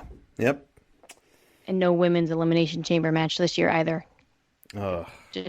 Just makes no sense, but whatever. We're here now. And they had the women's while we're on the Royal Rumble match for the women. As much as I enjoyed the ending, the fact that they had to fill the majority of the women's spots with legends tells you that the depth of the women's division needs to be addressed quickly. I mean, and they took like NXT completely out of the equation. So, all right, let's move on here. Main event. Royal Rumble Universal Championship, Roman Reigns versus Edge versus Daniel Bryan. Now, again, we have not seen SmackDown, at least. I mean, if you have read it, I don't want to know, but that is the championship match. I have no reason to believe that that's not the championship match, that there's not going to be any final edits or anything like that. My thought is this week on SmackDown that Roman Reigns probably does what Edge and Daniel Bryan have done over the last couple weeks and dominate. I think you had Edge snap 2 weeks ago. You had Daniel Bryan snap this past week on SmackDown. And I think Roman Reigns, if you follow WWE's sometimes very predictable logic, Roman Reigns is going to be the one who stands tall and holding the championship as SmackDown goes off the air. That's my guess. I have not seen a thing. So I'll pause on this. Mimi, I'll let you take the main event first. Who wins this? This is also not easy. So go ahead. Yeah, I 100% agree. I think that this, I could venture to say that this is maybe Randy Orton the Fiend, but again, that's not wrestling. So this is the only match on both nights that has again, I think this all fell into their lap. I'm going to be 100% honest. I doubt this was the plan just from, past experience, but I think this is the only with the WWE curve, well-booked match on this entire card for both nights. And so with that, I'm excited for it. I'm excited about it. I think Roman Reigns takes this, and Edge and Daniel Bryan go on to have a feud afterwards. Something happens in the match where Edge and Daniel Bryan, one of them screws the other or something, and then you got something from there. Again, that's the logical choice, I think, because Roman Reigns has been awesome. The best thing about WWE in a long time. I hate him. I absolutely hate him. And I've said this before too, like a casual fan, I always use my fiance too. When she watches this, she gets mad at the TV whenever Roman Reigns comes out. So what he's doing is working, not just for the hardcore fan, but for a casual fan too. And so I think Roman Reigns takes this. Hopefully Edge and Daniel Bryan have their own feud afterwards. And hopefully there's some logic here because, I don't know. I don't care about going home with a smile on my face. I'd rather be angry and wanting to tune into SmackDown to see what's next. Anthony, your pick. Yeah, Mimi kind of took the words right out of my mouth. I'll preface this by saying I think that, again, to Mimi's point, the way they built this was brilliant. It felt very organic. They did it they did long-term booking here. I like the dynamic between Edge and Daniel Bryan, how it went from, like mutual respect to mutual just hating each other. And then you add in Roman Reigns element into all this. I feel like the way they've built this is very similar to how they did Triple H, HBK, and Benoit back in 2004. And I think Daniel Bryan being put in here kind of will be able to protect Roman Reigns or Edge, depending which way you go for it, because I really don't see a way that Daniel Bryan can come out as champion. The only two guy options here are Roman Reigns or Edge, but I'm going with Roman Reigns. I think there's still a lot of juice to be squeezed out of this title run, and that's crazy to say given how much good he's already done with this. but I just don't think Edge is the guy. Maybe down the road, maybe he gets a win at SummerSlam or something, but right now I don't think it's the Edge is the guy. He's not the right guy at the right time, to take the words from Paul Heyman. And I think, to Mimi's point, she really just mapped it out for me. I think that they could do an Edge Daniel Bryan feud on the side. So yeah, I'm going with Roman Reigns here. Man, you guys are killing me. And I mean that in a good way, because I have my pick and it's not your pick, but you're convincing me otherwise. So I'm going to stay by my guns. Even though you guys have a compelling case. I think Edge wins. Not that I want Edge to win. And this is what's so weird about this match. And I don't mean this in a bad way at all. Like, I love almost everything about this match. I've loved the build for the most part, with some weird exceptions. This has been about as good of a build as you can imagine, this being on paper and in execution. I think it's one of the few that you'd go, yeah, this is WrestleMania worthy. This feels like a WrestleMania match. It's at fever pitch. Like, this is one that you're like, okay, yeah, this definitely deserves to end the show on night 2. No questions about it. No other match even comes close to this as far as build and everything else. All the characters, everything has been really, really good. So here's my pick. Edge wins, and not because I really want him to. And this is where it gets weird. Roman Reigns is a guy that before the heel turn, you would just look at the year coming up and you'd go, can we just get to Mania? Because we know it's going to be all roads lead to Roman, and Roman's going to eventually win the championship. He's just going to beat Brock or beat Triple H or whoever he's facing. Can we just get to it and get it over with? And this year we're going, can we extend this with Roman Reigns as champion? We're looking at this and going, this is freaking awesome. And not in a way that he's a heel you would cheer for. See, that's the difference.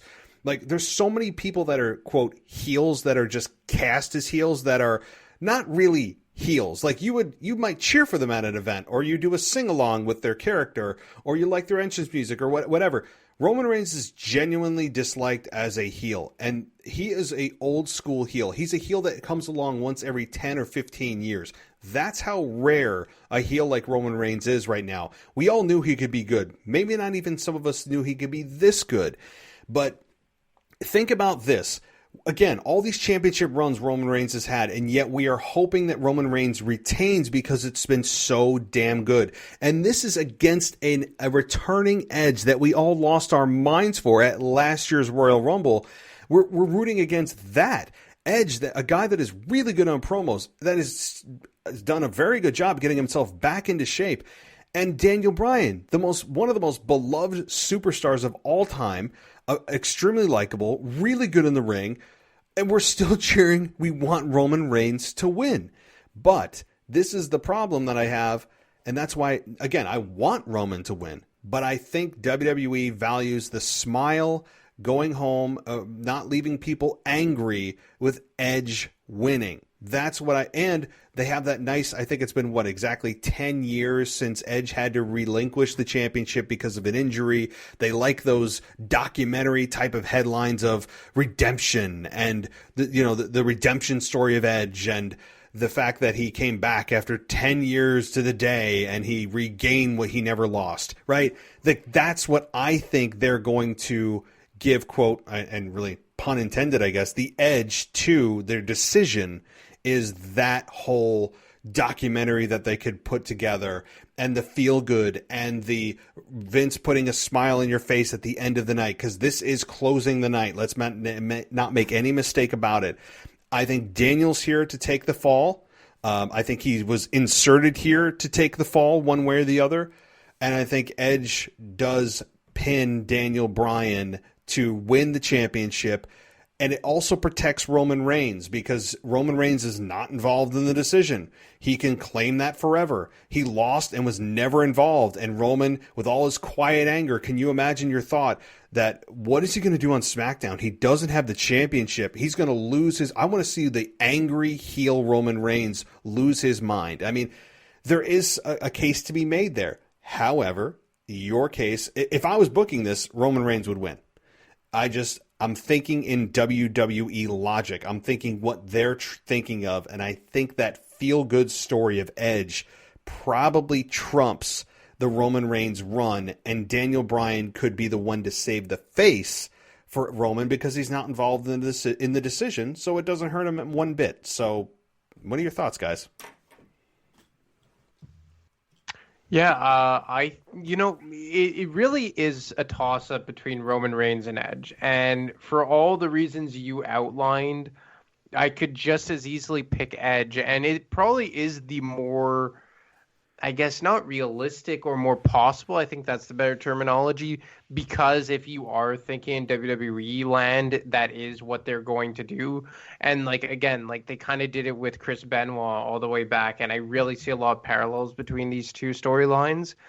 So yeah, I think it would make a ton of sense. Except one thing I will say, would it not look so much better if they still had the World Heavyweight Championship? So it would be the exact same title that Edge relinquished 10 years ago. That would, yeah. I mean, of course, that would be very poetic, but yeah, unfortunately, it's not. So, Mimi, what do you think? Is anybody swayed here, or are we all sticking with Roman, and Edge for me? Yeah, I think I'm sticking with Roman, but I understand your booking. I could see that, again, like I said, logic it very rarely actually happens. I think, though, I don't think people are giving Daniel Bryan a fair shake.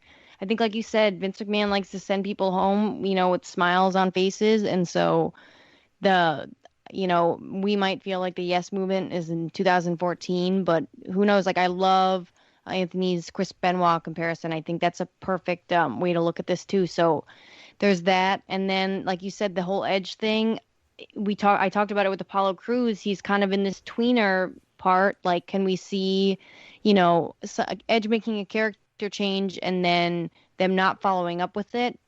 I don't know. I think if Edge loses this match, though, he should go back to SmackDown and make a tag team with Reginald, and they can be called Reg. And that's my final thought. Did you? Oh god, that's funny. Yeah, look, it also is interesting, and there is that other angle. Does Daniel Bryan even have a shot? And I think he does have a shot. It's small. It's clearly the smallest of the three. But should we really discount Daniel Bryan to win the championship? I think we shouldn't. Anthony, do you think there's any chance Daniel Bryan wins this?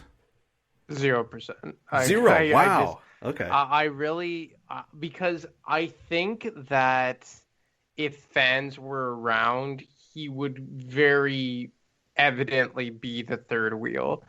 In this instance, and again, I know I keep drawing the comparables. My God. Between, join the club. I know. Yeah. the triple threat match at WrestleMania 20. But did anyone really think that Shawn Michaels was going to walk away the world champion at that point? I don't know. I think he's literally here because he adds another wrinkle and he kind of bridges the gap to maybe the lack of storytelling that would be done between Edge and Roman Reigns. He kind of just makes everything gel together. I think he will protect the one who doesn't win. I think he's literally just here he's just here as almost like a safety net, much like in the way that Charlotte Flair was there 2 years ago. I really don't see any scenario where he comes out with the championship. Well, let me ask this, guys. In closing to this match and the pay-per-view, what do you think the crowd reaction is for these individuals? Again, this is the first time that the crowd of 25,000 people, you got to remember the makeup of this crowd again. How are they going to react for the first time ever in person? The Roman Reigns heel character, the Edge babyface character, kind of tweening now, and same with Daniel Bryan. What are you guys' thoughts? Mimi, I'll start with you. How does the crowd react to all three of them? Do you think that they're going to align with how they're booked and how they're cast? Or do you think they'll go with what some of the thinking is? Oh, he's such a great heel that they're going to cheer him now. Do you think any of that's going to happen? Yeah, I do, and not because he's not, especially Roman Reigns, not because he hasn't been playing a great heel. I honestly think the crowd's going to get behind Daniel Bryan because the nerds, myself included, I'm not a huge Daniel Bryan person now, at least. But the nerds of the wrestling community love Daniel Bryan, and I say that in the most endearing way possible. So I bet there's a lot of yes chance, Daniel Bryan chance. But I think with Roman Reigns specifically, I have no idea about Edge, so I'm just conveniently leaving that out. But I think with Daniel Bryan specifically, or Roman Reigns specifically, I think he gets cheered, if not just terribly booed. It's going to be one or the other. I think he gets cheered in the beginning, and then little by little, as the match goes on, I think all three of these guys are such talented storytellers that I think somehow Roman Reigns makes it so they're booing him by the end of the night. But what do you guys think? Anthony? I think Daniel Bryan, it's going to be very lukewarm. Like, you can't boo him. Like, you can never boo Daniel Bryan, but I think it's going to be like, oh, yeah, okay, he's here.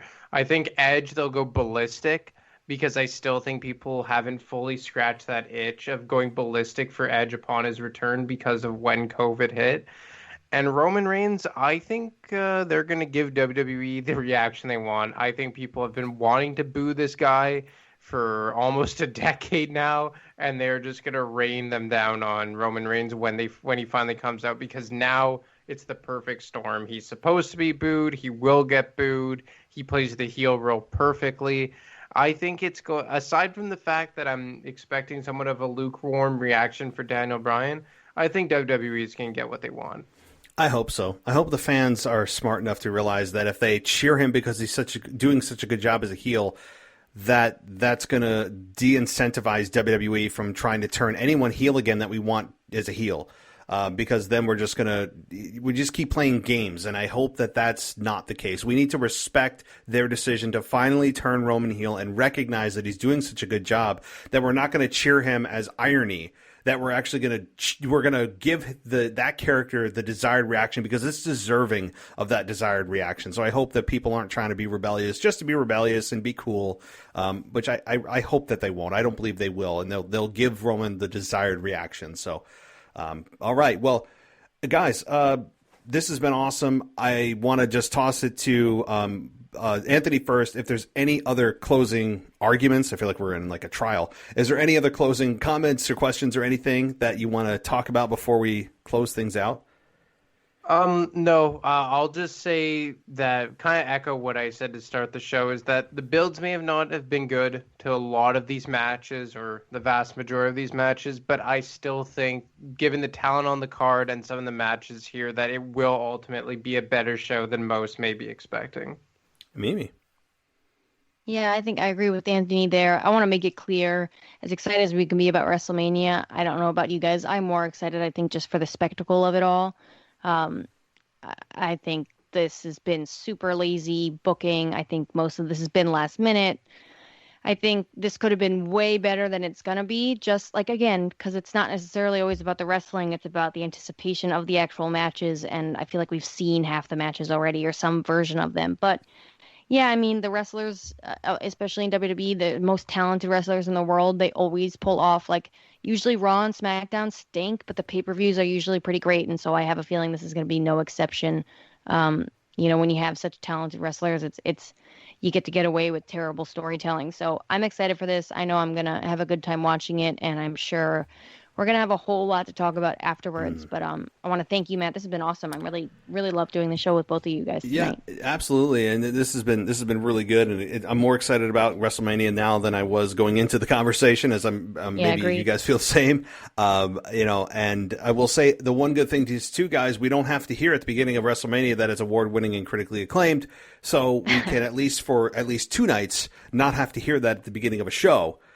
Which I will deem as a positive. So everybody, both of you, Anthony and Mimi, thank you so much. You guys can catch Anthony doing WWE Rivalries every Friday, and you can have Mimi catch her doing AEW Dynamite Review and the highs and lows of the week every single week as well. So is there any social media that you guys want to share before we close things out? Mimi, go ahead first. No, but I did. I don't have Twitter or anything like right. that. It's too much for me. But I do have an email that I do for you guys, obviously, because a lot of you have, especially the AEW stuff to talk about. But also anything you guys can. I copied you, Matt. It's just mimi.realwwepodcast@gmail.com. So I'm old fashioned. You can email me. You can't tweet me, but you can email me. Oh, cool. All right. No, it's weird that we're saying old school for email, but it's kind of true. Anthony. You can get me on Twitter at @ADemarco25. Awesome. Well, guys, I'm looking forward to our Twitter conversations. I'm sure throughout the show we'll be all tweeting and either venting or praising what's going on, and it's gonna be a really fun time. I mean, 3 hours each night is definitely doable, and we're gonna have a lot to say. So thank you both for taking the time. This was certainly probably the longest podcast we've ever done, nearly 3 hours. It's insane. But it was well worth it. Time well spent, and I hope you guys enjoy the show. You too. Same to you guys. We'll talk to you soon. Yep. Have a good night.